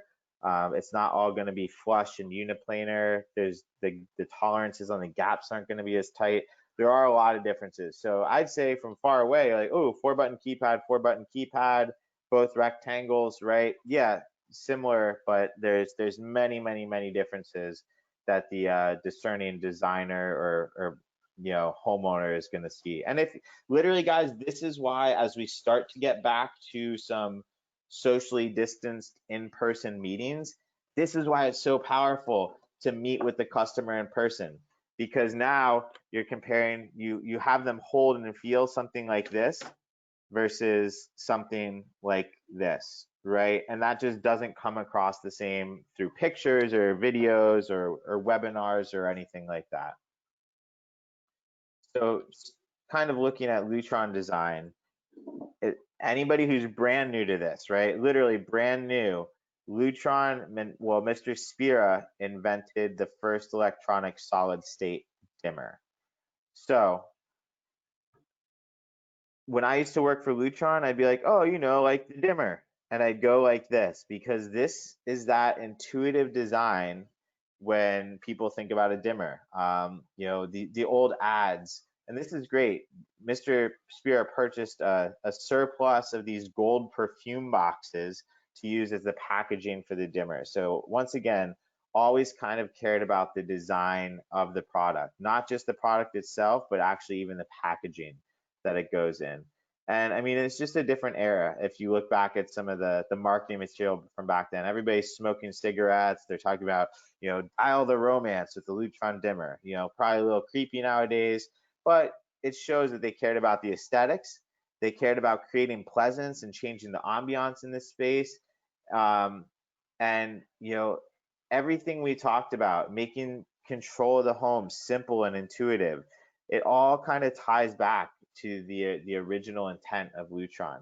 And there's this team at Lutron called the ACE team, which I used to call them instead of the ACE team, it was the PITA team, because they're so concerned about these details that sometimes, you think something's perfect, you put it in their hands and they're like, oh, well, if I turn it upside down and stand on my head and use a magnifying glass, that looks a little off, right? But they really care about the aesthetics, the cognition, and the ergonomics, and that's thought about in every single product. And this is actually in the Museum of Modern Art's permanent collection, is the Nova Dimmer. So you can see this at the Smithsonian, you can see this at the Museum of Modern Art, and this is just another design. 1971, this still looks modern today. It's still intuitive, it's still robust. So the other thing about Lutron is not only does the design stand the test of time, the products will last. These are supposed to go in commercial environments and can withstand thousands and thousands of uses. If you ever go to the Lutron test facility, it's incredible. They have these pneumatic devices that cycle these up and down all day, 24 hours a day. They have these pneumatic fingers that press buttons thousands and thousands and thousands of times to make sure that they stand up to all the use and abuse. Even like throw these things off mezzanines and stuff onto concrete floors, making sure that they don't break. So I'm sure a couple of you have heard this story before. The only time when I worked at Lutron, I got involved with a problem job where every 5 years there was an office and they were having to replace their Nova dimmers. And I'm like, that's not Lutron quality. These things should be lasting 10, 15, 20 years realistically, far outside what Lutron states for their warranty. And I was like, all right, they're overloading them. They're using the wrong load type. They're doing something wrong with the load, or there's a lightning strike, or there's something, right? There's something that's happening. So I did digging and I finally got on a conference call and I was talking to the office manager. I'm like, you guys must be doing something weird here, right? Something out of the blue, because all the typical stuff I've gone over. And she's like, well, we do control them with our feet. And I was like, what? And I'm getting all these weird images of like people with no arms controlling dimmers with their feet, standing on one leg. I'm like, I don't get it. She's like, oh no, we're a dentist's office, and these are all mounted on the floor like this. And the doctor, uses his foot to dim this up and down because his hands are all full. So I'm like, oh, well, you literally have people stomping on these things. And they're like, oh yeah, they're in there all day, every day, 350 days a year. They're in there stomping on these things. And I'm like, okay, well, maybe 5 years isn't too bad. And I think we just ended up replacing them anyways. Also, just so you know, the heat dissipation doesn't work quite right. The heat sinks don't work as well when they're mounted like this. They are supposed to be mounted like this in the wall. And just to give you some hero shots of the different products here, and to show you how these aesthetics really coordinate from the keypad to the thermostat, even into the shade brackets. We can use coordinating metal finishes. This is the stuff that people really, really fall in love with at the end of the day. I love this shade. I love the exposed architecture of this, how it's not just tucked up and we don't need a big pocket to hide all this stuff away. You can really see the technology at work. And me, and how my engineering side of my brain works, I'm like, oh, it must be a manual shade. And then I press a button and I see it move and I'm like, what? And I'm looking for wires and I'm looking for antennas and listening for motors, and you won't see or hear any of that. So just another reason why it's really important to show these products off in person. I personally like this little hem bar. The weighted hem bar is always kind of tucked into the fabric. It's wrapped around that. Here it's exposed. And you'll notice the shape of that, it actually allows it to tuck up and disappear behind the roller when the shade's at its open limit. So just right to recap, single material, buttons and faceplate are made out of the same material. It's a uniplanar design. They don't protrude, they're not recessed at all. Mr. Spira, this is one of the last projects he worked on when he was alive, and he actually traveled the world and interviewed designers and architects and dealers and homeowners and asked them, what do you want in a keypad? And these four things kept coming up over and over and over again. So I think when I asked everybody, what's your favorite keypad? And you guys all said Palladium, there's a reason. And we're just attracted to certain proportions and shapes and things. It's just kind of ingrained. Um, the precision engraving for me, I love that. And I love the dynamic backlight management as well. So, Laura, the reason that they don't, and that's why I kept saying coordinating and not matching, is because of the differences in the manufacturing process and the core metals and the plating and the anodizing that's done between the different products. So that is why they don't technically match, right? You might be starting with one raw material over here, one raw material over here, the different plating processes. So without getting into like, I've heard the engineers give me a 3 hour explanation just on that, but that's kind of where we're at with it and why they're different. Um, yes, Eric, if you get or Ron, I guess, if you get a single gang palladium, it does come with the one gang wall plate. That is correct. No brass hem bar. Joe, I will pass that feedback back to Lutron as well. I can tell you that the tank that they need for a 12-foot satin nickel hem bar, just the tank that they dip it in, I believe was $1 million just for the vessel to dip that in, and that is specific for the satin nickel process. So it may be something they're working on in the background, but it's not like they're actually using the same equipment to manufacture every different metal. So lots of interesting stuff when you actually start to dive into the process. So we do have glass. I actually personally, while I love all the magic behind metal and what's involved with it and how hard it is to make it and engrave it, the glass is just like super clean and modern looking. I love the clear white glass look of palladium. It's just outstanding. And then we also have the engineered polymer finish. Notice we don't call this plastic. Plastic kind of sounds cheap. It's an engineered polymer when you're talking to the designers. I'm sure you're not getting anything by them. Everybody will know that they're just talking about plastic. It just sounds a little nicer. Might help justify the premium price.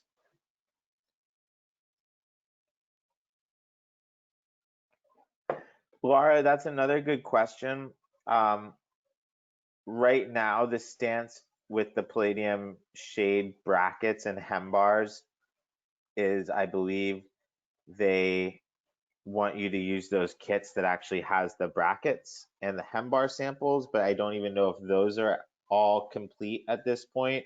It would probably be nice to have some color sample chips.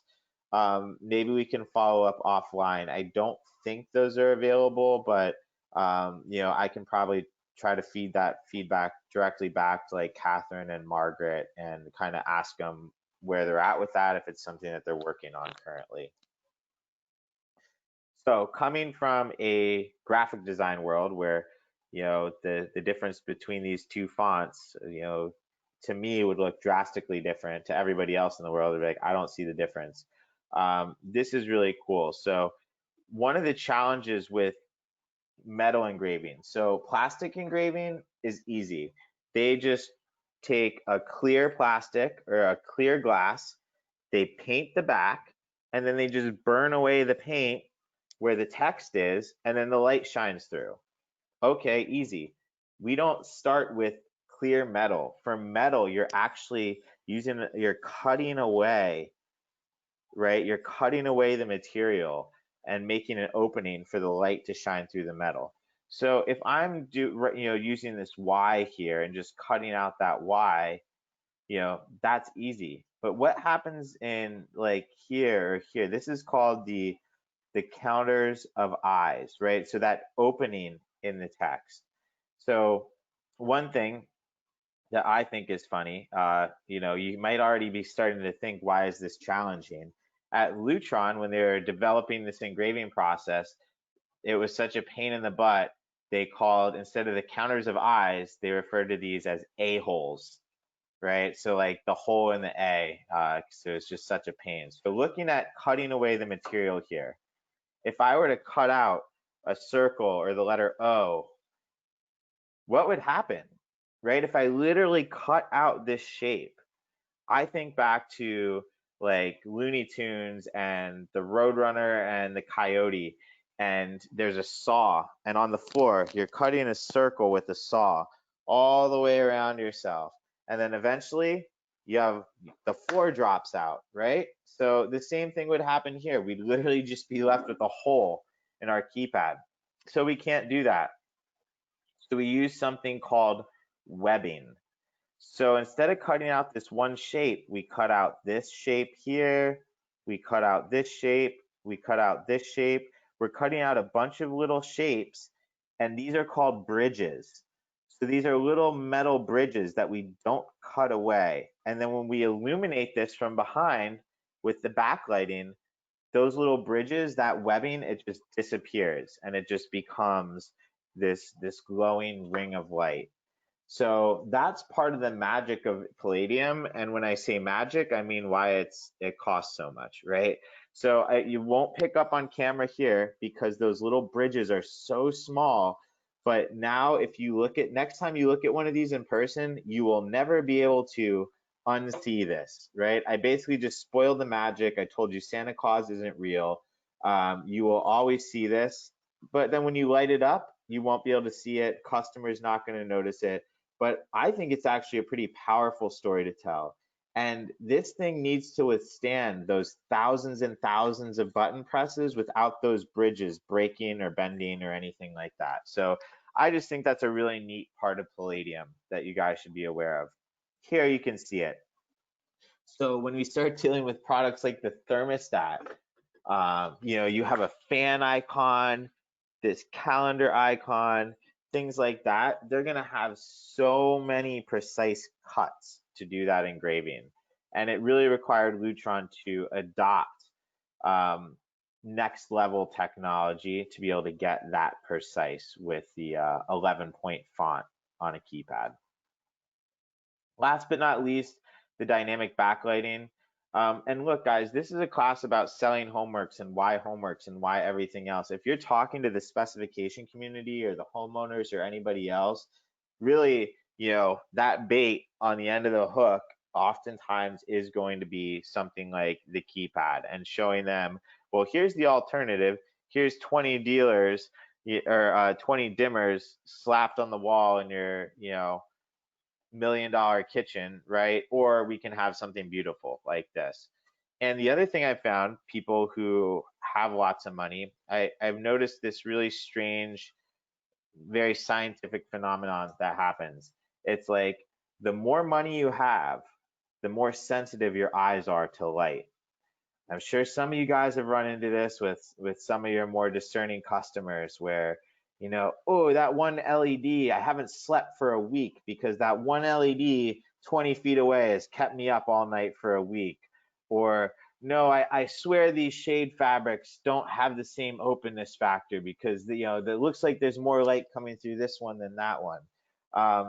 The craziest story probably I've ever heard about a crazy crazy homeowner was, so this actually shades did ship. There's a facade and there's like 4 or 5 shade panels, and one technically did ship with a different openness factor, so there's more light or less light coming through one of the shades. This woman literally called 911 and took a ride in the ambulance to the hospital because she said the shades were giving her vertigo, right? The differences in the amount of light were giving her vertigo, and it was a huge deal. Turned into this big legal thing. It was really nuts. So hopefully, maybe one day my eyes can be that sensitive. But for now, I can even sleep with the TV on. All right. So what is this dynamic backlight management that Zach keeps talking about? Well, this solves all the problems, right? So problem number one, my eyes are sensitive to light. Problem number two, designer, hey, I'm not crazy about the green LEDs. Can't we do like a crisp white LED? if we had a static white LED on our keypad, one, when the natural light's coming in, when that white daylight's coming in, the LEDs wouldn't stand out and you wouldn't be able to see them unless we really jacked up the intensity. Now it's too bright. So I'm trying to sleep, I'm trying to watch a movie. Now we have this bright, white, obnoxious LED glowing. So the only way we can utilize that nice, clean white light is to make it change based on the amount of ambient light available in the room. So I open up the shades, my lights are on. Now the intensity of the backlighting, the intensity of the LED actually gets brighter. So I can see it and my family can see it during the middle of the day. Now I dim the lights down, it gets dark outside, I want to watch a movie. Now the text just goes down to this faint, soft glow. So I can still read it. It's still backlit. I need to get up to get a glass of water. I can still see it, but I'm not having any trouble sleeping. So I love this, and this is a feature that you're only going to get in a premium product like Palladium. And this is a reason why it's not flush. This is the reason why this is not flush to the wall. We didn't want to ruin the aesthetic, compromise the aesthetic of the face by trying to put a sensor here. So the sensor is actually under here. There's a little plastic light pipe that lets light up and into the sensor. This is one of the most powerful demos you can do with somebody in person. Graham, I forgot to change the batteries in these. All right. You'll kind of get the effect here, hopefully. So sensor covered, I'm trying to sleep, lights dim way down, sensor open, they get a little bit of brighter, cover it, dims back down. This is something in person, especially if you kind of play with the lighting in the room, shows really, really well. And it can help justify why this isn't flush mounted. If you need it to be flush mounted, you can use CLES or WallSmart, or right, there's some different third-party solutions that allow you to flush mount this, but just know what you're giving up. And now you'd have to make like time clock events that change this throughout the day. And if you have somebody who's like super duper sensitive to light, and they can't have any light when they're trying to sleep, you can actually disable this and then just have the good night button on the keypad shut the lights off completely. And then at half an hour before sunrise every morning, you can have them come back on to a dim level. All right, they come in lots of different polymer, metal, and glass finishes.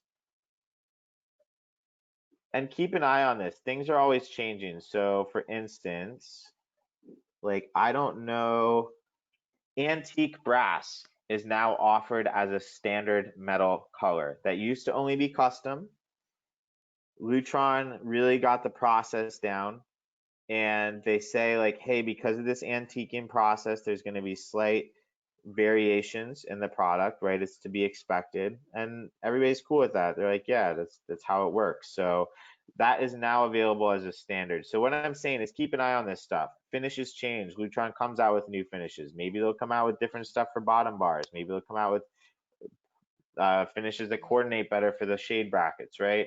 Now I'm going to be straight with you. The antique brass, there is an adder on it because of the process, but it's not as expensive as it used to be when it was custom, and it doesn't have the crazy lead times either. All right, so let me ask you, has your company sold Palladium keypads before?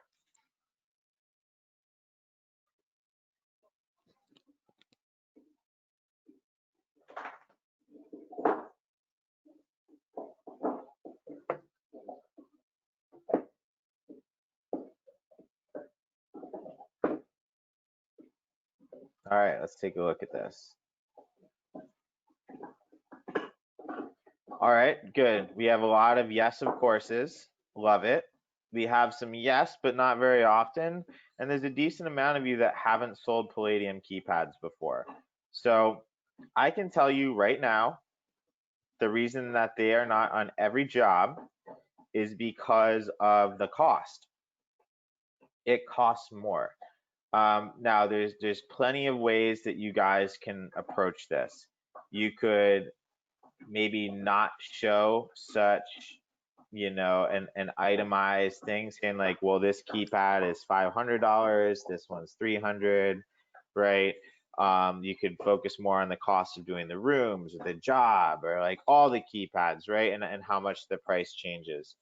Some of you just aren't showing it. You're like, what, dude? $500 for a keypad? That's too expensive, right? Don't shop with your own wallet. That's one thing I struggled with in the beginning is I started looking at how much these fixtures are and the shades and everything else. And I'm like thinking about like, oh man, like trying to imagine myself buying this stuff. Right? A lot of your customers, they're already buying things that cost a lot. Now, some of them are very frugal, but if you're selling this more as this high-end decor that's enhancing the aesthetic of the home, there's other stuff in the home that costs a lot of money too that doesn't provide nearly as much functionality as Palladium. So no matter what, I would always show it as an option. Now, if you are concerned about this, you can always predefine the engraving. When you predefine the engraving on a Palladium keypad, it drops the cost significantly. And that's because if you think about the engraving process on C-Touch, this button kit, this is a throwaway item. It's plastic. It doesn't come engraved. It's cheap, right? So Lutron gives you, they actually incorporate the cost of a button kit and engraving into the price of this keypad. So you get the engraved button kit, you just throw this one in the trash, no big deal. One of the things that makes Palladium so expensive is it was very challenging for Lutron to source raw material that was consistent enough to pull this off. Because think about it, if I install this and 6 months later, I want new metal buttons, it's not cut from the same piece of material, but we still need all the grains of metal to line up. We can't have the new keypad be any darker or any brighter because then it's going to create weird like depth perception issues and shadowing issues. So Lutron's paying a lot of money for this unobtainium. So every button kit and the raw material costs a lot of money. And then since there's no indicator LEDs on Palladium, every Palladium keypad, even your blank button kit, is going to be ran through that super expensive engraving process. And it's going to say 1, 2, 3, 4. So now you're getting this really expensive button kit made out of the same metal as the finished product, goes through the same engraving process. So you throw it out, right? That's why it costs more. Now, if you look at other options like the engineered polymer or the plastic Palladium, cost drops significantly because it's just made out of plastic. You can drop it even more if you predefine the engraving. So if I'm looking at pre-engraved single gang plastic Palladium keypads, they're $320 list. That is basically the price of a C-Touch plastic keypad. So if I go to post engraved, the cost jumps per keypad from $320 to $450. So what I'd recommend that you try, if you're trying to get into C-Touch and you think that the budget is an issue, is I would do 30 keypads predefined. So predefine the engraving on 30. And instead of just getting 1, 2, 3, 4, do bright, medium, low, off. Right? Take your best guess. Okay, hallway. You guys know most of the time what's going to be in the garage or like what's in these key areas of the home. All houses have kitchen, all houses have dining rooms, all these houses use the same types of scenes. But what you can do if you don't want to give up all that flexibility and customization, just add 10 button kits to your bill of material because those 10 buttons come with the engraving credit. So now you can go back and customize a third of the keypads and you're still down here close to that price point. And then comparing it directly to C-Touch, here's C-Touch with a Claro wall plate. We're at almost 10 grand. Pre-engraved Palladium actually comes in slightly less expensive. All right, Zach, but those C-Touch, I can go back and engrave all 30 of those later if I want. All right, well, let's go back to let's engrave a third of a model. It ends up being $1,000 more than C-Touch, and they end up with a product that looks like this instead of a product that looks like this. I think it's a no-brainer at that point, and you still have some engraving flexibility. So, Alon, you have a great point here, and I think it goes back to why it would be really good to have an RF Palladium, is that while this costing works out really well, it's hard to coordinate. Now you have a space that's RF with local dimmers, and now you have a space with Palladium. And it's much easier to match if you're going with C-Touch aesthetics everywhere. I totally get it. Eric, if you pre-engrave, if you order a predefined engraving, it's custom to your order. Now it's a little, you take away some flexibility because the time that you order the keypad, you have to tell Lutron that you want it to say downlights, coves, lamps, bright, entertain, relax, off. You have to provide that information up front when you order it. And instead of them putting 1, 2, 3, 4, they'll use your text instead, and there's a significant cost savings.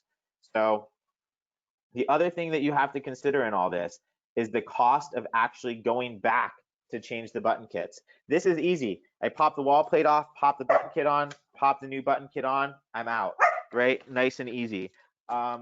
With Palladium, there's these 4 little screws that you're gonna drop, and now you have this delicate metal, or glass, right? You have a glass wall plate, glass button kits.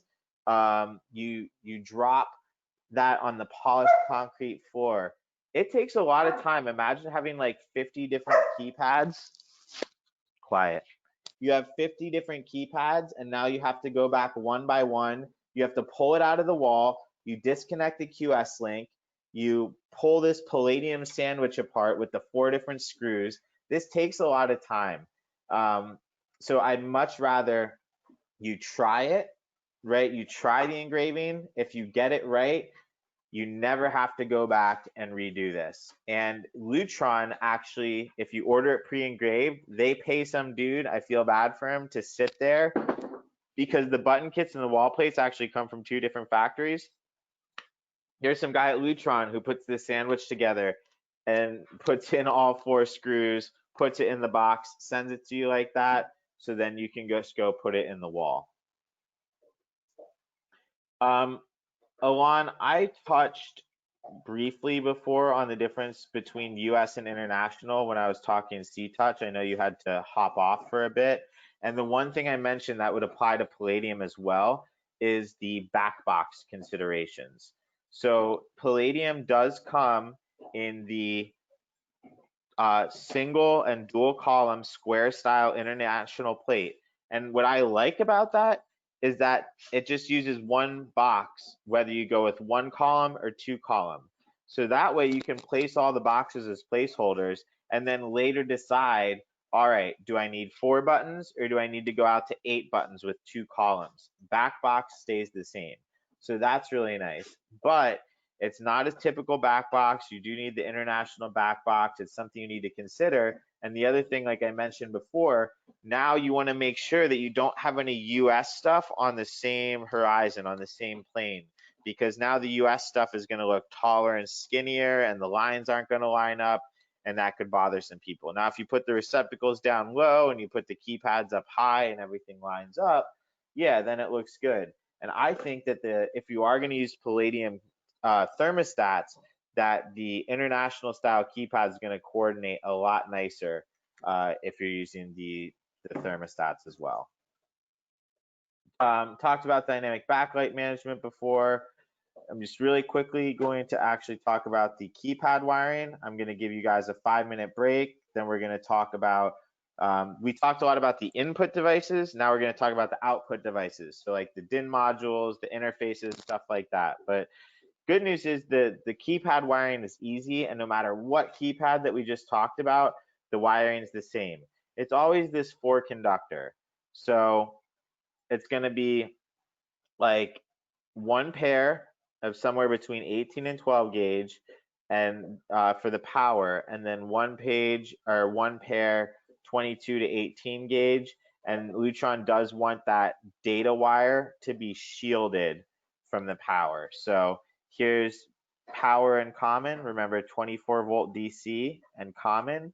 And then here's that mux and mux bar that I was talking about. And these would have a shield around them.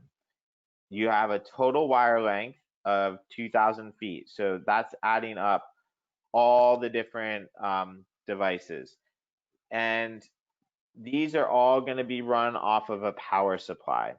So the typical power supply, it's 75 PDU power supply. And I do have another slide on PDUs, which I'm going to talk about a little bit later.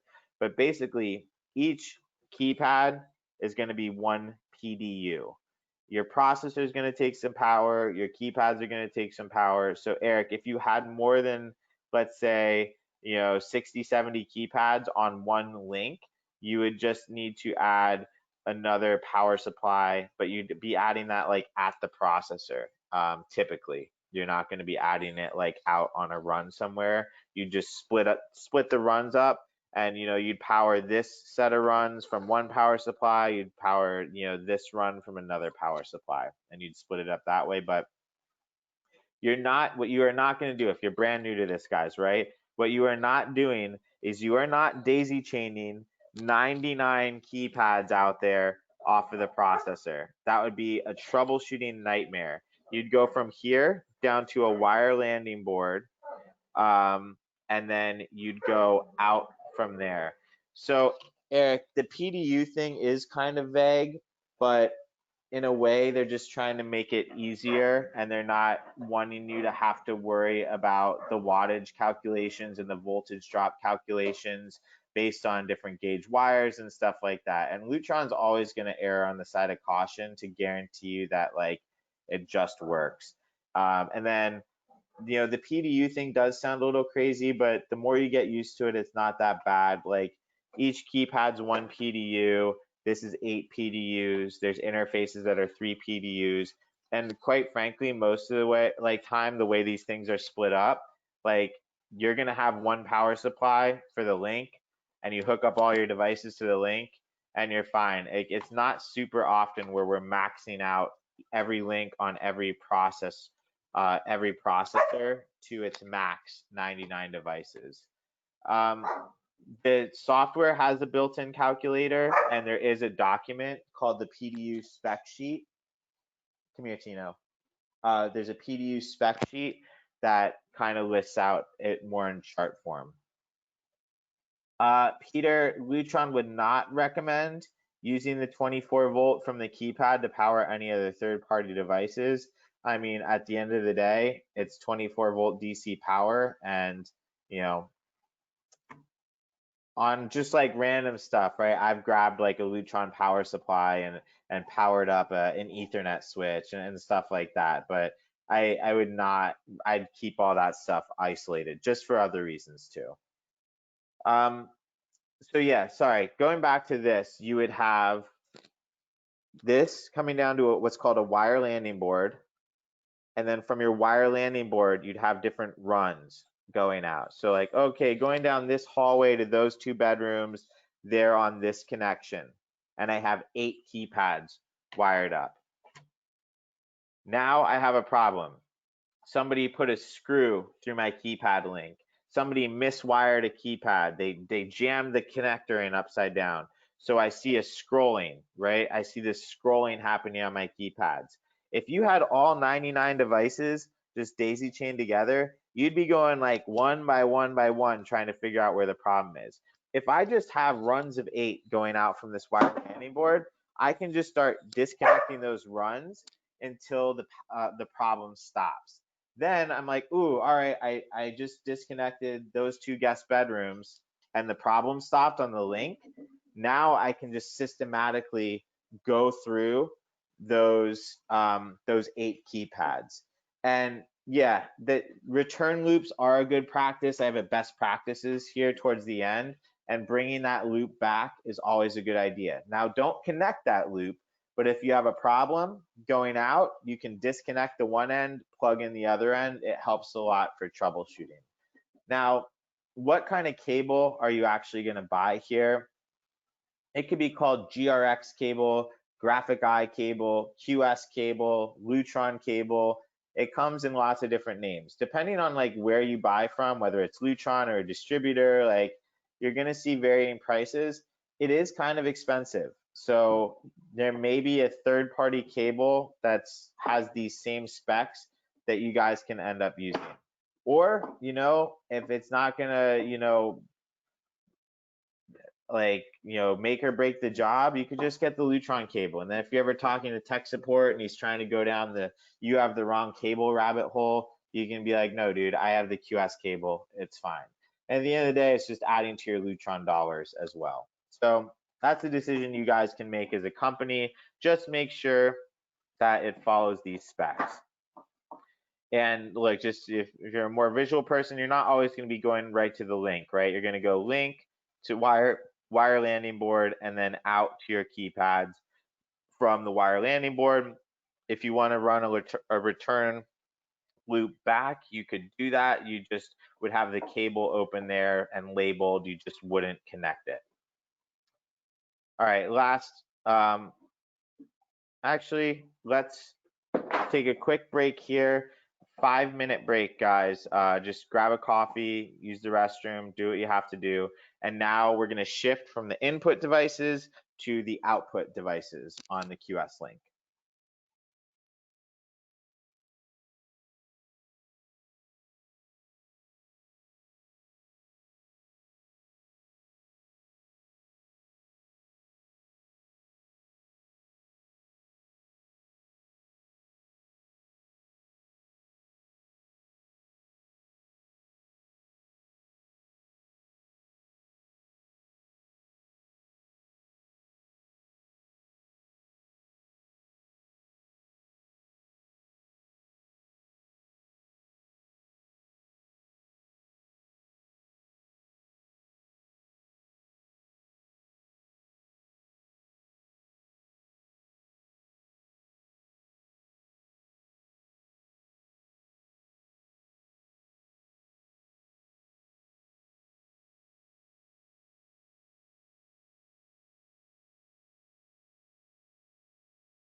All right, I'm just going to start talking about the graphic eye and the WPM while we're waiting for people to come back because I mean, not super relevant nowadays. I'd say in like light commercial standalone applications, we still see them used, but you know, back in the day, I heard it was a little bit more popular to kind of like show off your technology. We had big speakers and like, all this stuff, and you probably have your friends over, you're like, yo, dude, check this thing out. It's like Star Trek in here. Like, look at this thing on my dining room wall with all these lights and everything else. These also made a lot of sense for the dedicated home theater, which aren't quite as popular nowadays either, because it could have like your shade control, your screen control, like your lighting control, all in one unit. So you can still use these, basically 6 loads going to a 4-gang box. Now, Scott Davis showed me something recently where somebody ran 6 loads back to a single gang box. There's nothing that exists that's going to control that. So you can at least get to 6 gangs in a 4-gang box. We found that people are installing these things in closets. So nobody's going to really be going to use these buttons in a closet. So they came out with something like the WPM, where it still has that button on there for code for manual override. But this gets hidden away in the pantry. I've seen people slap these things into panels, right? But basically, it's just a load controller that goes 6 loads into a 4-gang box. My gripe with these is that they're forward phase only. There's no reverse phase dimming. It's not ELV dimming, and a lot of LEDs nowadays run pretty nicely on reverse phase or ELV dimming. Can't do it with these. This one's pretty dusty. Graham's been trying to clean out his garage, so he's just been giving me all these old Lutron products, and now my house can become a mess.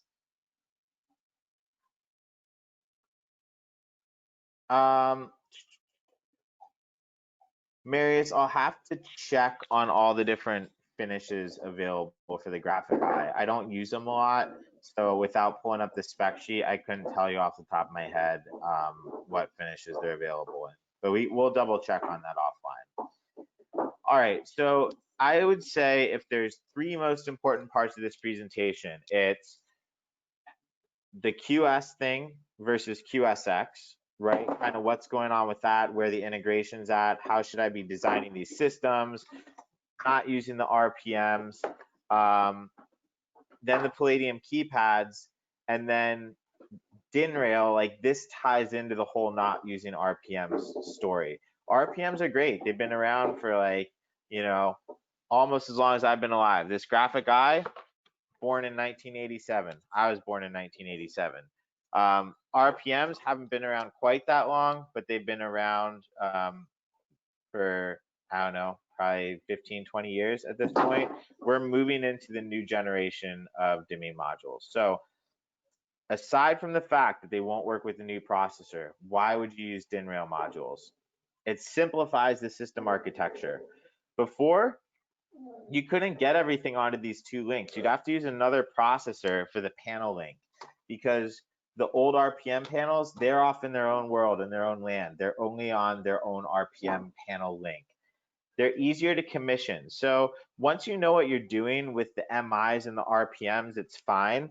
But this thing's manually addressed, right? You take a flathead screwdriver, go in there, set the address, make sure it matches your software. Same with the MI. And what was really confusing about the MIs is the software would default your first MI to 0, and then your second MI to 1, and now your third panel's at 2, right? And then the guy setting the address with the screwdriver, they're like, oh, this is panel 1, right? So 1, 2, 3, 4, and things would get screwed up. So it's not the end of the world, but the DIN rail modules, they're all serial addressed, just like a keypad, so it's nice and easy. You have improved LED dimming performance. I'm going to talk about that more in a minute, but they were designed from the ground up with LEDs in mind. This one, especially in New York, this is really important. So space savings. One way we save space, we can get more modules or more zones in a panel. Another way we save space is we have all different size panels here. So we can start to do these distributed panels throughout a space where we just have little 2-module feed through panels.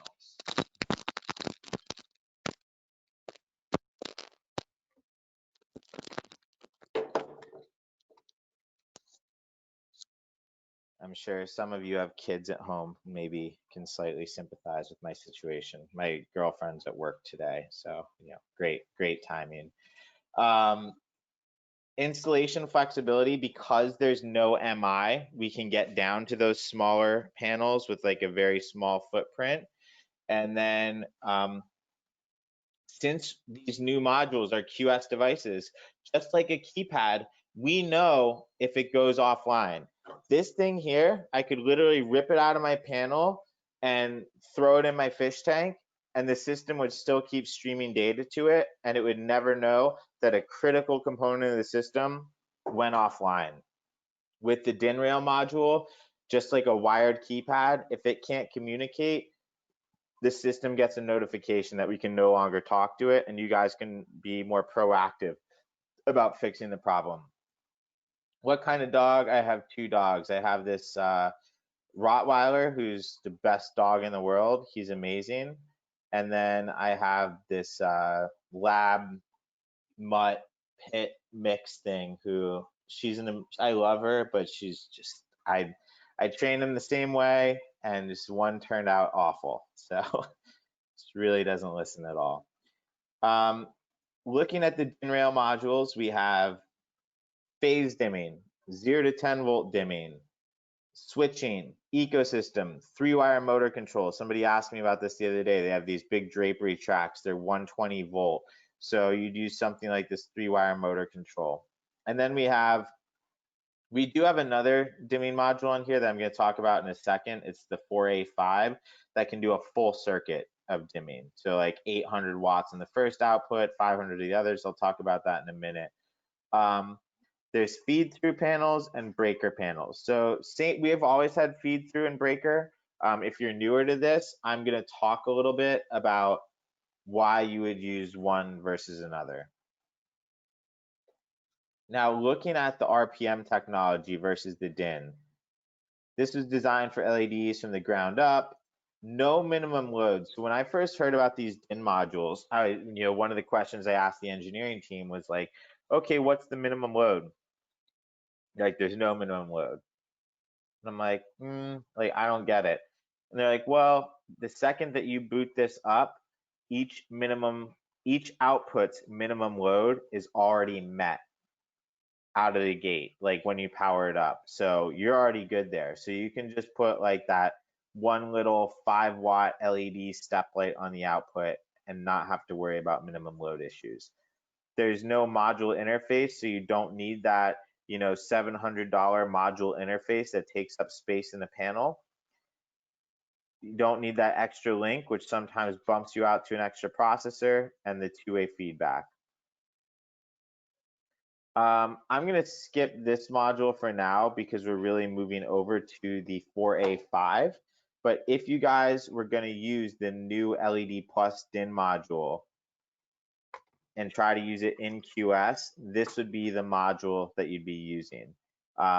This is what we had up until recently. So you could only do 400 watts on the first output and 250 on the other outputs. We doubled that with the new DIN rail module. We have a switching module, so for non-dim lighting loads, exhaust fans, even stuff like ceiling fans, this is what I'd recommend. All right, this is probably, I haven't been this excited about a dimmer in a long time. There's like innovations with voice control and the light fixtures and the shades and everything else, but it's been like a long time since a straight up dimmer got me excited.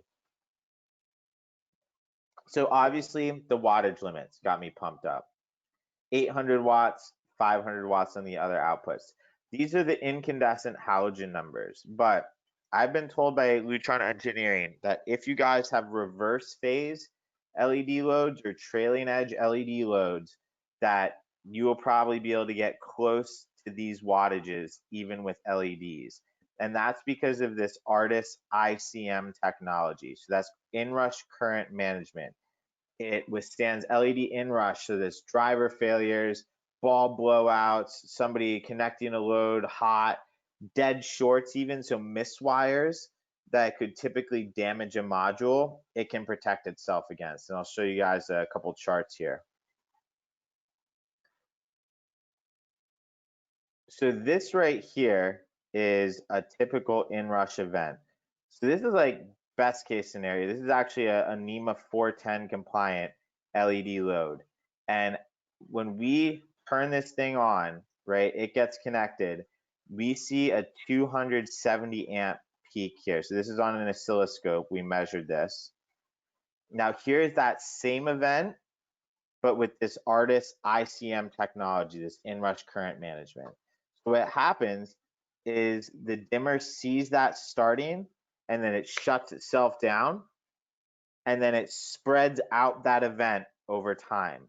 Now, when I'm talking time, I'm talking like milliseconds, right? It's not spreading it out over a long time. It's not noticeable. But now instead of just that one abrupt spike, it sees the spike starting, stops it, and then spreads out the spike. So that 270 amp peak, now we brought that down to not, it doesn't go above a 40 amp peak. So inrush current, I mean, with LEDs, it's not the heat we're worried about like we are with incandescent halogen. It's really the inrush and repetitive peak currents that kill us, and this solves that problem. So this is the same thing on the scope, just overlaid on top of each other. So you see that original spike, and then here's the one with the inrush current management where it's spread out. So really, really cool technology. So Eric, or Ron, the only time we really deal with the fixture or driver count on the output versus the wattage is when you're using Lutron drivers. Lutron with their driver spec sheet will give you a number of actual drivers or fixtures that you're putting on the output versus the wattage. When we launched, so the other thing you guys need to know, DIN rail modules were adopted by the European markets years and years and years ago. When I would go over and teach class over there, they're like, what's wrong with you Americans? And I'm like, oh, I know where this is going. And they're like, you guys still use RPMs. And I'm like, oh, I didn't think that's what you were talking about. So yeah, RPMs are old technology. They moved over to DIN rails a long time ago. If you guys look at other equipment from other manufacturers, they've been doing DIN rail modules. Like that's just the direction that it's moved towards. But in 2017, I think at CEDIA, we announced this, and we like started to bring the DIN rail modules over here to the US market, and everybody was like, oh, this is sweet. This is the old 0 to 10 volt solution. So if you're brand new, remember 0 to 10 volt, you have your line voltage that needs to be switched, and you have your low voltage signal wires too. For the old stuff, you had to use an RPM to switch the line voltage. Then you needed to use these TVM modules to do the analog 0 to 10 volt signal. It took up 2 spaces in the panel. There's all these extra components. There's addressing harnesses. You needed an MI. It was expensive. It was clunky. Now, it works great. If you went through the painstaking process of getting this all configured, it worked. It was just not efficient. It wasn't cost effective. So this here for 790 bucks doing the 4 outputs, that's the only thing you need. It only takes up 1 module position. That's another way that we're saving space on modules with DIN. Motor modules, this is that 3-wire, so you might have this for like in Florida you see it for hurricane shutters, but for here you'll see it for big heavy drapery tracks, projector screens, gate motors, awnings, things like that. You'd use this motor controller. We can go from a 2-module panel all the way up through a 9-module panel. If you guys are putting the processor at the bottom, you can do a 4-module with the processor or an 8-module with the processor. So one of the downsides of this solution currently is that they don't include this vertical piece of rail here with the terminal blocks on it, with the little bypass jumpers. So with RPM and the P&L panels, we had these terminal blocks. So the electrician could pre-wire to the terminal blocks, do the hot checks, install the module, pull out the bypass jumper. It was kind of nice and clean. So to get the terminal blocks and the bypass jumpers, the easiest way to do it is to get the breaker panel. It has the loads, the breakers for the loads down here, or for the modules down here, and it's nice and clean. You just bring in a 60 amp feed, land it there on the lugs, and everything's pre-wired from your breakers to your terminal blocks. So one of the biggest features is it has the terminal blocks, it has the bypass jumpers. You guys can technically order a feed through panel with that vertical rail with the terminal blocks, but you're gonna have to order it as a custom part. Fingers crossed for CEDIA this year. I really hope they kind of bring that out as a standard. AFCI breakers, when I was at Lutron, I wrote a super boring application note on the problems of dimming with AFCI breakers. If you're having trouble sleeping tonight, crack that thing out. You'll be out in 5 minutes. It's super dry, but it's pretty relevant. Yeah, Ron, I'm gonna kind of cover that in a minute. How the differences between the feed through and a breaker. So with this, basically in a nutshell, you get the best AFCI breakers on the market for dimming. They're Lutron tested. They're try to prevent nuisance tripping that you get from dimming LED loads with AFCI breakers. And those are expensive. That's what really adds a lot of cost here, guys, to this panel, is you getting those really expensive AFCI breakers. Yeah, this one does come with the breakers. They come installed with, I believe it's Square D AFCI breakers on every output. It comes with this QS wire harness. So you guys, you literally just drop in the module and plug it in. So why would you do this? Cleaner installation, 100%. You don't have sub panels, right? You're not taking up room in other people's panels for your breakers. This is your center. These are your breakers. You just bring in one feed and you're done. Also, you make more money. They are more expensive. Now, the overall cost to the customer, if you add up all the electrical work that needs to be done, and especially in a market like New York City, you're not going to see the needle move tons if you're kind of wrapping labor into everything. But it's going to be more dollars in your pocket. And for the homeowner, cleaner, not taking up as much space on the wall. And for you guys, it's safer, it's easier to troubleshoot. Now you're not hunting for a breaker and a sub panel that's turning off the module for the bedroom, right? It's real clear. It's like module 1, module 2, module 3, everything's right there. So maintenance, troubleshooting, getting the homeowner a more timely resolution, you get all that with the breaker panel.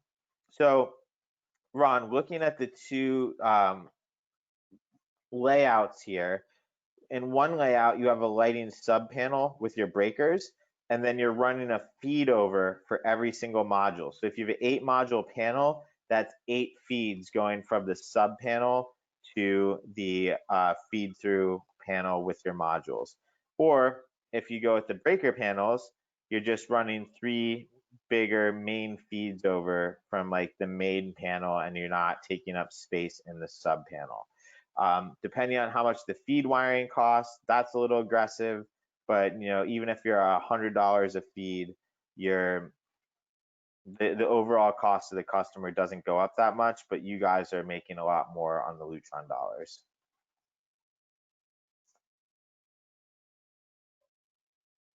So Conrad, yeah, I believe when you kind of go that custom route with I don't know. Actually, you'd have to inquire with customs about doing that. I think they might be able to do that, but for everybody else, since you guys can't hear, Conrad was asking if you can order the breaker panel, but with the breaker slots and the terminal blocks and everything else without the breakers installed, we'd have to inquire about that. So just work through your Lutron contact, or if you need help with that, reach out to your Thea account manager. We can have that conversation, but I have a feeling that the customs team would need to be the ones who answer that. Laura, yeah, I'm going to send out a follow-up to this with a copy of these PowerPoint slides. There's no reason I feel comfortable sharing these, so you guys can certainly have a copy.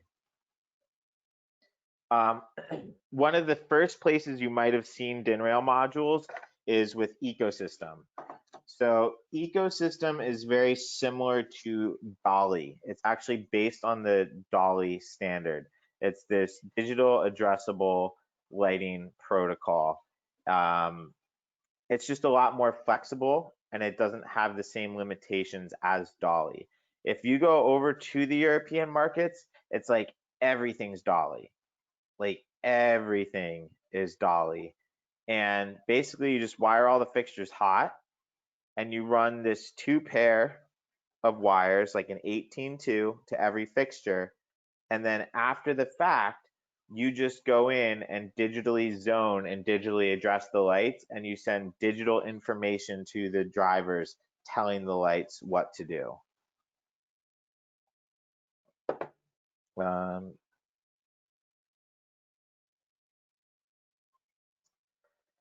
Eric or Ron, I would not recommend doing that. Really, Lutron's going to tell you that even if you have modules that aren't using up, everything that the breaker can offer, that it really should be like one breaker per module. So, I wouldn't recommend trying to share breakers, like using a breaker panel and a feed through panel and sharing the breakers. You also get status feedback. It's based on the Dolly standard. It's wire-free topology. It's crazy. You can even switch your wires. So you can go which other stuff, right? Mux and Mux bar and the QS link? No, right? Those always have to line up. Purple here, gray here, gray here. With ecosystem, you could mess it up and get them backwards on every single one. It's not polarity sensitive, so makes the wiring really easy. And this is just what I'm talking about. So in a residence, you have a pretty good idea of what the rooms are going to be used for, but maybe you don't know if there's going to be how big the kitchen island is going to be, and if they want individual control of that zone, or if they want to be able to dim the downlights over the TV. With ecosystem, these could all be wired on the same breaker. So the line voltage side, all wired back to the same breaker. And you could group these as a zone and create a zone called TV downlights. And now in their app, they have TV downlights, and they can have light back on their sofa so they eat their popcorn and don't spill their drink, and then you dim down the lights over the TV. Or maybe they just want to create this one zone as a light so that they have a reading light, or they have this sculpture that they want to accentuate, and now you can just have that be illuminated. So this is really, really nice. It also, since it's digital and the fixtures have all the power that they need, you get really nice, smooth, flicker-free, like deep dimming without really struggling, because you just tell the fixtures like, hey, go to 1%, and they're like, sure, I got all the juice I need. I'm not gonna flicker or flash at you. I'm just gonna do what you're telling me and just go down and decrease the outputs of the diode and go down to 1%. So this all sounds great, but what about high wattage loads? What about if it goes over 800 watts? What about ceiling fan speed control? If I have one of these, do I go back to RPMs? No. So Lutron announced that January 2021, they are doing a significant price increase on the RPMs. So we're probably going to tell you 20 different times, 20 different ways, but like this is just one of those 20 ways. RPM pricing is going up. They're not compatible on QSX. They're not going to be the best with LEDs. They don't have two-way feedback. They're not as flexible on tight space applications, right? All these reasons, like, do not go back to RPMs. For high wattage switching, you can use a relay module, or you can use a PHPM on the output of that. 16 amps, straight up relay. Same if you have a big chandelier you need to dim. They got a 1500 watt incandescent chandelier. Use a PHPM power booster on the output of your DIN-Rail module. So for a ceiling fan, You could use an RF fan speed control. I've already seen in the equipment room, in the panel room, slap 4 of these things, 4-gang plate, run them out to your ceiling fans. Even on the old RPMs, it was 1 fan per output, 2 amps max. So doing 4 of these together gets you the same as what you got with the RPMs. Also, you can just switch the fans on and off. As these fans get smarter and they have their own DC control options, it becomes harder to control them with Lutron AC fan speed controls. There's fans that do 0 to 10 volt. Some of the big ass fans, they have 0 to 10 volt control. And I think long term, we're going to see more control through the network. All right. Couple more interfaces here I want to talk about. If you remember all the way back to that first keypad slide, we had a Pico. And we're like, all right, Zach, this is a QS wired link. You know, why do we have this? And I guess I want to take a mention here. Like, we're talking all about QS, and I used to teach HomeWorks QS classes at least once a month, every single month. We'd have 30 plus people in class, and one day this guy's like, what does QS mean? I'm like, quantum something. He said, it means quantum something. And I said, I honestly don't know what the S means. And I said, I think, I've heard quantum system before. I've heard a lot of different things, but I said it means quantum something. And I explained to him, I'm like, when you hear QS at Lutron, it really means it's a QS device. It's a shared protocol. So you can't just call Lutron and say you have a QS system, because they'll say, all right, do you have a HomeWorks QS system? Do you have Graphic Eye QS standalone? Do you have Savoya QS shades? So I said, really, it's this shared communication protocol. It's wired technology, right? Like, that's really for you guys in class, like, that's what QS should mean. I said, if you really, really need to know, I'll find out what QS means. And he's like, no, don't worry about it. At the end of the week, I'm collecting the feedback forms, everybody left. This guy's like, I'm appalled that Lutron's lead HomeWorks QS instructor doesn't even know what QS means. Disappointed. And I'm like, oh man, what a jerk. And I said, I guess I need to find out what QS means. I literally had to go ask 5 to 10 different engineers. Everybody was like, I don't know, quantum something, right? I heard quantum system all the time, because it does come from that commercial quantum architecture, but it means quantum scalable. And it's just some term that Lutron made up, or Mr. Spear made up. Doesn't mean anything to anybody in the industry, but I try not to get too hung up on stuff like that, because you look at radio raw and you try to break down the RA and you're like, oh, maybe it means like radio antenna or something. You're like, nope, Egyptian sun god Ra, right? So you never know what you're going to get with Lutron. Naming conventions are all over the place. But anyways, we saw the Pico. And it's like, all right, well, this is wireless. Zach, you just told me that this stuff all means wired. Well, there's some exceptions. With this QS sensor module, the QSM, you can wire this to your QS link, and then one-way RF devices can talk or live on your QS link. So wireless aux sensors, daylight sensors, and Pico remotes can actually talk onto your QS link with a QSM. Do light sensors adjust the lights in the room without programming? No. On HomeWorks systems, you need to do some sort of programming. I'm assuming you mean for the daylight sensors. You need to tell them what to do. So for the daylight sensors, you would define different thresholds. So you'd have low light, medium light, high light, and as it crosses into those different thresholds, you could program different things to happen with the lights and the shades. Yes, you could do that with RF shades. Yeah, Joe, you are absolutely correct. Mr. Spear was in Egypt in the time, and that is where the Ra name came from. They were just, hey, the last thing we need to launch this product is a name. And I believe it was actually Aurora Ra was the first. So it was a play on Aurora and Ra, the Egyptian sun god, but the Ra name stuck. Yeah, and this is the same Clear Connect Type A range. Next Thursday, we're going to break down Clear Connect technology, Type A versus Type X, and everything else. But basically, here, these devices would need to be within 30 feet of this QSM. Oh, sorry.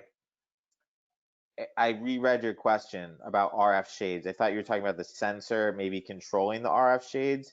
This QSM does not support RF shades. This is only for one-way devices. RF shades are two-way devices.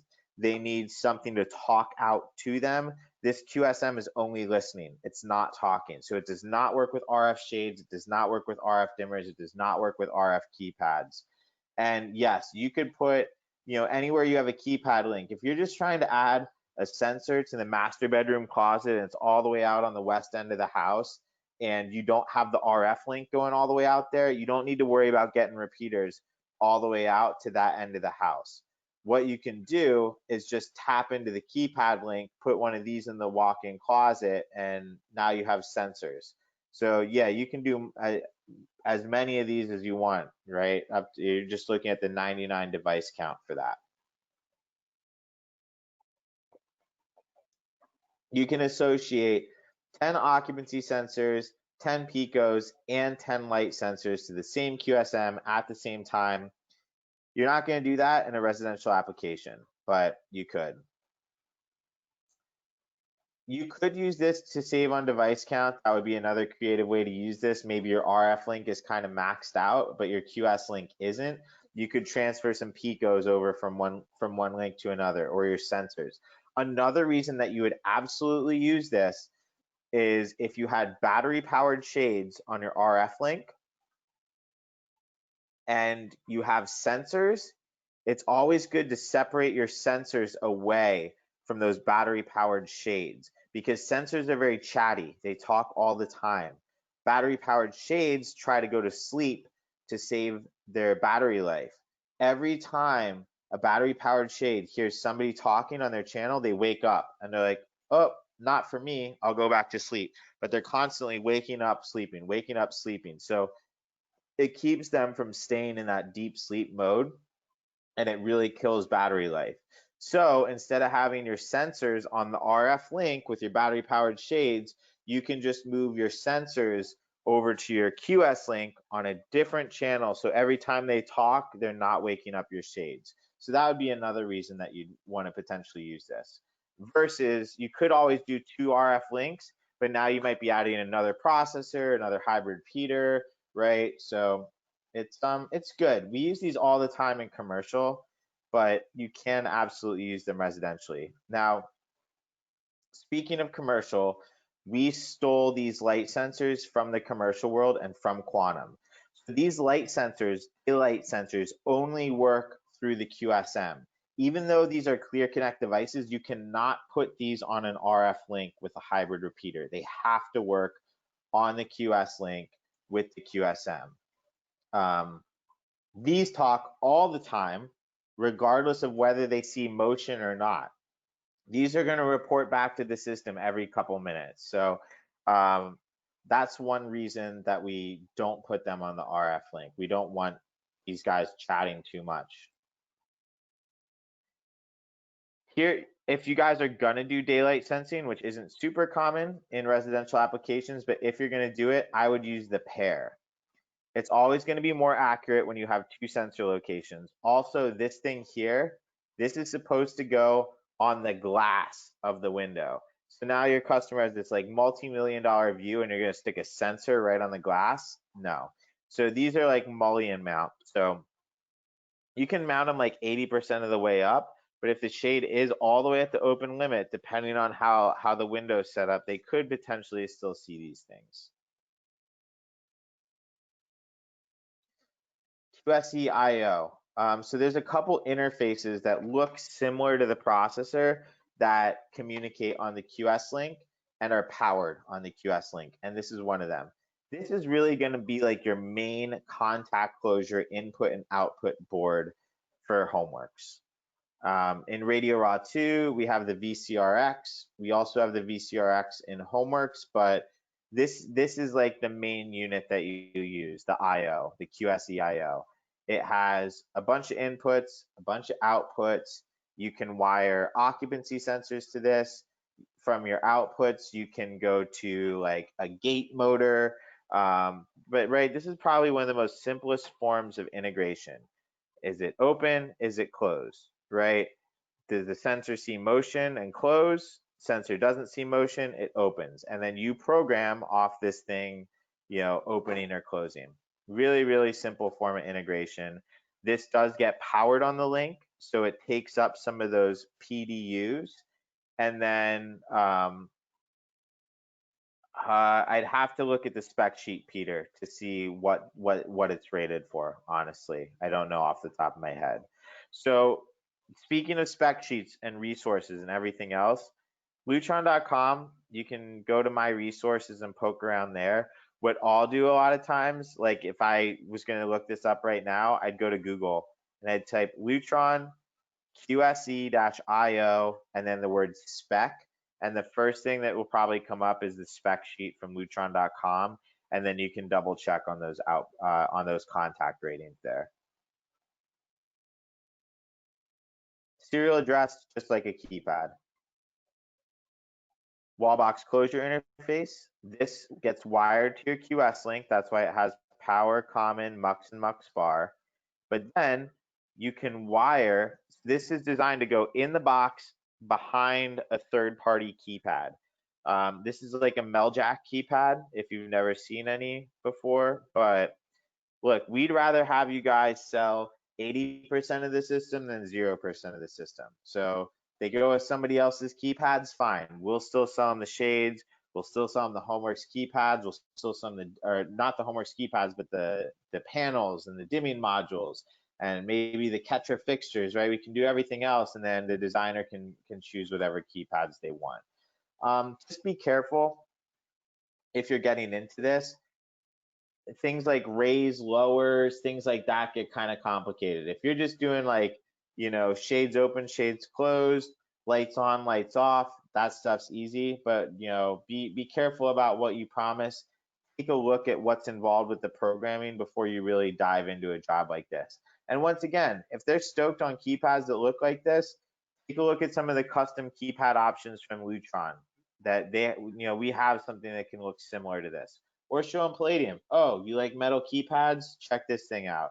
Show them Palladium, because these are not cheap, right? They're not saving money by going to a solution like this. And we don't give away these things for free either.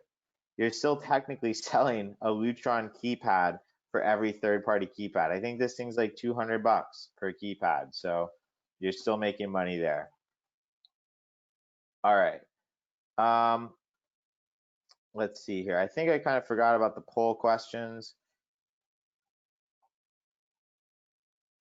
Man, yeah, I dropped the ball. I had like 3 or 4 poll questions that I missed here, but let me ask you about this. How often are you asked about DMX? How often are you guys getting asked about DMX nowadays?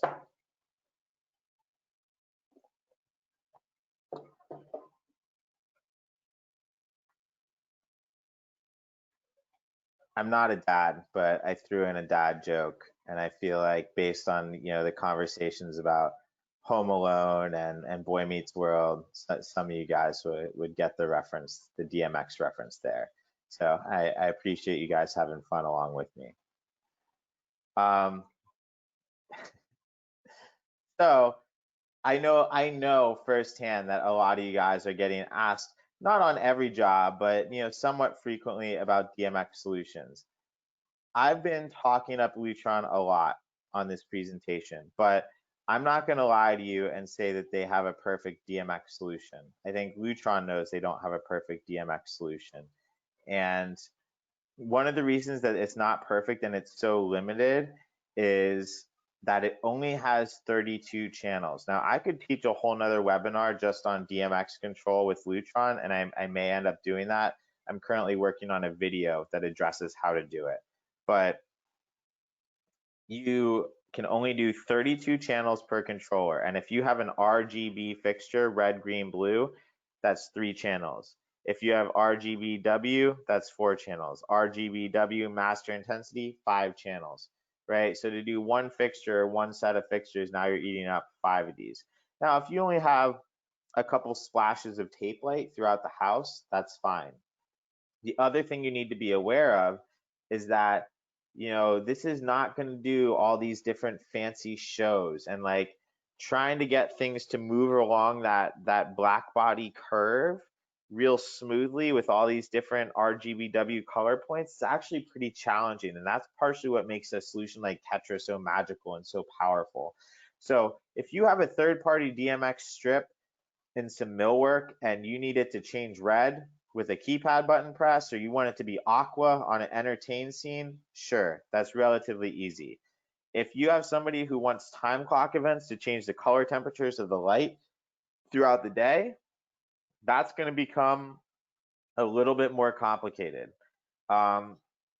So I think it's worth a side conversation. If you ever get asked about integrating DMX lighting into your HomeWorks job, talk to your Thea account manager and we will help you find a solution or an alternative. It is very complicated. It's cumbersome. I'm just going to kind of leave it at that. So we can do it, but functionality is going to be limited. There's going to be a lot of programming work involved, and you might end up with 5 of these different DMX controllers. Palladium thermostat, I don't want to forget about this. If you have a job that somebody's doing Palladium keypads and Palladium shades and Palladium everything else, look, once again, $1,200 for a thermostat might sound outrageous to you and me, but somebody else to have their thermostat be made out of the same metal as their keypads, oh yeah, of course, sure, slap a couple of those on there. With this here, it can control all your typical 5-wire stuff, including underfloor heat. This thing supports a slab sensor. That's all good. You can do that. Sometimes if you're just heating the floor, like you'll just have this and you'll just have it controlling the underfloor heat, and that's it. When I was in London, I stayed at this pretty nice hotel, and they had, a setup just for the floor heat in the bathroom. And they had another thermostat controlling the air handler and like the AC unit and everything else. So since I wasn't paying for it, I would, turn the AC down really cold and turn the underfloor heat up as high as possible. And it got to the point where I actually had to wear slippers into the bathroom because the underfloor heat was so hot. But right, it was pretty cool, pretty wasteful, but pretty cool. Let me just take a look at the questions here. So with everything here's what I'll say to answer your question, Ron. There's lots of different things that this can control out of the box. But in certain situations with certain more advanced systems, when we start dealing with refrigerant flow and variable refrigerant volume, you might need to get a third-party company involved. So you got some Daikin system or Mitsubishi system. We might use Cool Automation and like the Cool Master Net to talk to this. So this is going to be a lot nicer looking thermostat than anything else you're going to get. But behind the scenes, they're going to have their own HVAC controller, and it's going to do communication over the network. We typically don't deal with BACnet communication, Peter. The only way that you can do BACnet stuff with HomeWorks is like, it's giving me a headache just thinking about it, honestly. There's like this North Commander box that you can buy. It's like, and so much programming involved, and you have to like be like, all right, well, you're talking BACnet over here, and you're talking Telnet over here, and that's not going to work with QSX. There's no solution for QSX to do that now. It only worked kind of on HomeWorks QS. So like my short and sweet answer would be like, no, right? Once again, we never want you guys just straight up saying no to jobs. So always bring these types of requests through here. We can work with Lutron system sales engineers and like try to work through all the channels to help you find something that's going to check all the right boxes to help you sell the job. But my short and sweet answer is going to be no for that. Speaking of not saying no to jobs, I know we have some people on the call who aren't HomeWorks certified yet. And you're like, Zach, why am I sitting here learning all about HomeWorks if I'm not even qualified yet? I'm not going to training yet. I'm still growing my raw tube business. Don't say no to those opportunities. If it's a job that really should be HomeWorks, come to us at Thea, talk to your account manager. We will find a creative way for you to still be involved with that process and help you say yes to that opportunity. This is just a really powerful thermostat. You can have up to 4 thermostats doing a single zone. It has dynamic temperature averaging, meaning that if this thermostat over here gets blasted by sun in the afternoon and it skews the temp reading, we can have a HomeWorks time clock event, disable that sensor, turn it back on at sunset. Maybe during the day, since we're in this living space, we focus on the temperature averaging out here, but we disregard the theater. There's all kinds of great stuff we can do. It looks pretty basic at the end of the day. This is basic looking, but behind this so much with this thermostat. All right, so I'm just gonna wrap up today with some system design best practices. Here's a pretty good graphical representation of what this wire actually looks like. You can see that these guys are shielded from your power. You can see the difference in the gauges. You can see how it's all in this one jacket here. This is a pretty good idea of what the Lutron wire is going to look like. You can daisy chain this stuff. You can T-tap it. You can star it. I wouldn't recommend home running every keypad. It's kind of excessive. If you did that, you wouldn't want them all coming to the same termination point either. And while you can loop the wires back, we don't want you closing that loop, right? Even if you have an issue that you're trying to troubleshoot, just disconnect the one end of the loop, plug the other end of the loop in. 2,000 feet max wire length. So add up all the different runs on the link. Make sure you're not exceeding 2,000 feet. And this is without a shade power supply. So if you had some weird application, you can technically use a shade power supply to boost that limit. But probably at that point, you'll just have processors distributed to different points of the house, and then you can just run those devices off the processors on that wing of the house versus trying to make this one QS link go on forever and ever. I'd say do like 8 devices per run. It's just really good for troubleshooting. We talked about that. Okay, so remember, we have the DIN rail modules, or like this graphic IQS. This gets connected to your QS link. This also gets line voltage power. We don't need to power this up with the pin 2. So we don't want to hook up 24 volts to this. And I'm not hooking up the 24 volts, not just because I'm telling you not to or because it doesn't need it. In a commercial application, this will actually put out some power on pin 2. It's not very much, it's just enough to power a keypad or 2, but don't hook it up because now you have 2 power supplies on the same run of keypads or the same run, and we don't want that, right? We want to isolate our different power supply sources. So do not hook up pin 2 on the graphic eye. Do not hook up pin 2 on your DIN rail modules. Anything that's getting 120 volt power, don't hook up the 24 volt DC. Here's where we get a little bit more in depth about the PDUs. So look, if you guys can add or subtract, or actually even if you can't, even if you can just use a calculator on your phone, you can figure out the PDUs. So this is your typical power supply that would go in your panel with your processor, and it's gonna give you 75 PDUs. Processor takes 8. Interfaces might take 3. Keypad takes 1. If you get into a situation where you have like the European style keypad and you have two sets of buttons with two columns, that's going to take two. That's the exception.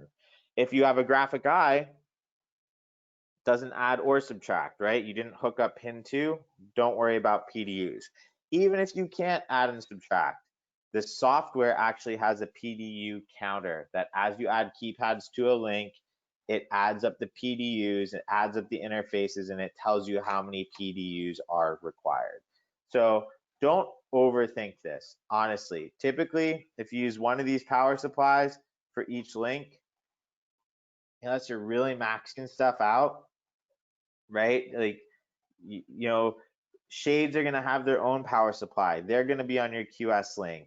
So like you're probably not going to have more than, 50, 60 keypads on your QS link. So by the time you power the processor and those keypads, you're going to be good with that power supply. So don't overthink this. It's not that complicated. It is, I'd argue, to be easier at the end of the day than trying to do different wattage and voltage drop calculations.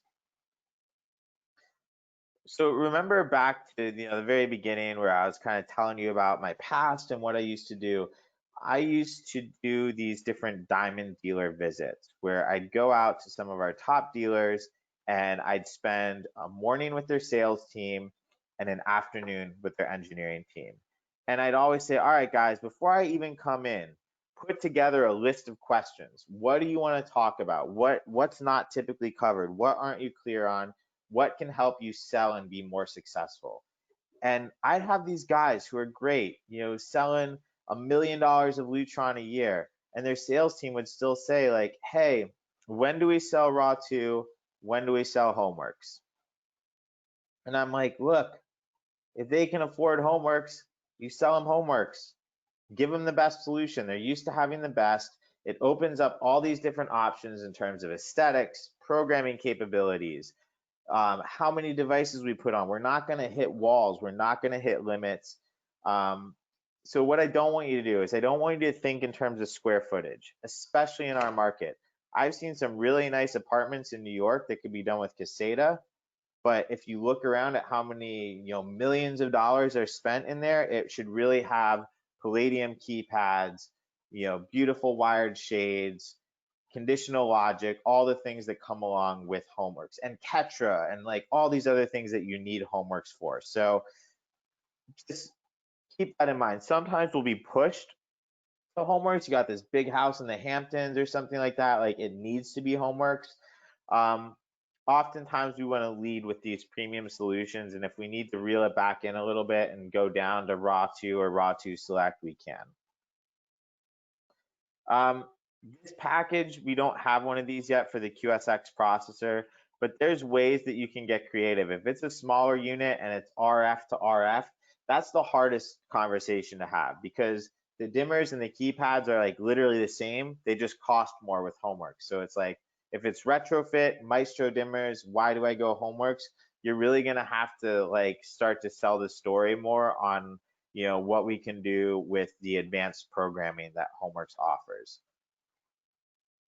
All right, so kind of tie this all together to wrap up on a high note, like what's going to be the ideal HomeWorks system if we are leading with the best, if we are leading with the best solution? Well, I would absolutely walk in and show them products like Palladium keypads and Signature Series keypads. It's going to set the Lutron system apart. It's going to get them excited about it. It's going to match everything else that's going on in that house. It's going to reduce the wall clutter. It's just going to make for a really clean lighting control system. Also, if I can get as reliable as Lutron Clear Connect is, if I don't have to worry about where I'm going to hide the repeater in the living room, great. Run wire to that shade pocket. Get wire to the keypad locations. If I can go with wired communication on new construction, I will. AFCI DIN panels. Get me DIN rail modules. Let's use the breaker panels. It's going to reduce my overall panel footprint. I'm going to have worry-free AFCI dimming that's up to the NEC standards. It's more future-proof and it's easier to maintain and troubleshoot. So if I have an issue as a homeowner, It's easier for somebody to come in and just swap out a module. They'll be done in 10 minutes, right? QS shades, give me some palladium shades. Give me that look. Give me dual treatments. Give me triple treatments, right? Talk about doing shears and blackouts in a space. And now I think we're really getting to a point where digitally addressable fixtures are going to become, in a luxury home, more of a standard. People want 1% dimming or 0.1% dimming with that soft on fade to black. I want the flexibility to rezone my space as furniture and art and needs change. And you're only, when we're starting to do color tuning and white tuning and we need it to be precise and accurate, the only way to really do that is with a digital solution. And then we start having the Ketra conversation as well. And then being able to tie this all together with flexible, dependable, and integrated HVAC control, right? That is the whole entire solution. And this can all fall apart very quickly. So this isn't a programming course. This is something we normally talk about in programming, but even when you're selling the system, this is important to think about. So this makes or breaks the system is having a keypad that's intuitive for everybody in the home to use and the guests to use. So I always like to think of, if I never talked to this homeowner and I just threw them in this space, can they control the lights and the shades in the space without me doing a handoff and telling me how the system works? And this button kit right here, it gives them the convenience of scenes, high, medium, low, off. It gives them the granular control that they may be familiar with, toggle control of downlights, lamps, pendants, sconces, however you want to split that up, and then a raise or lower button. This should give them all the control they need. And if they need to get more granular, just remember we have tabletop keypads, Picos, apps, voice control, third-party systems integrated, but just keep it simple at the end of the day. All right, and speaking of the end of the day, that is the end of day one. I think we wrapped up right on time. And I'm going to hang out for a minute or two if anybody has any questions. If not, thank you so much for joining us. Please come back next Thursday. We're going to talk about the RF link, a couple more best practices, and then you'll have the full picture of the HomeWorks system.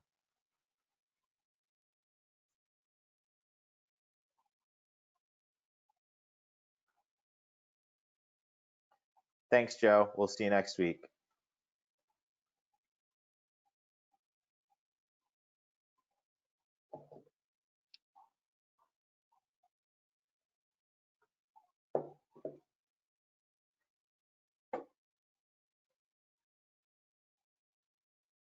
You're welcome, guys. Thanks for joining us. I know this was a long one, but I tried to get as much good information in there as possible.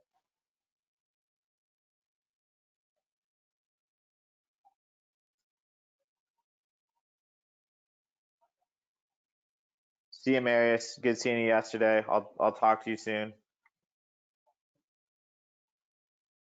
See you, Conrad. Thanks, Laura. I'll see you next week. Good questions today.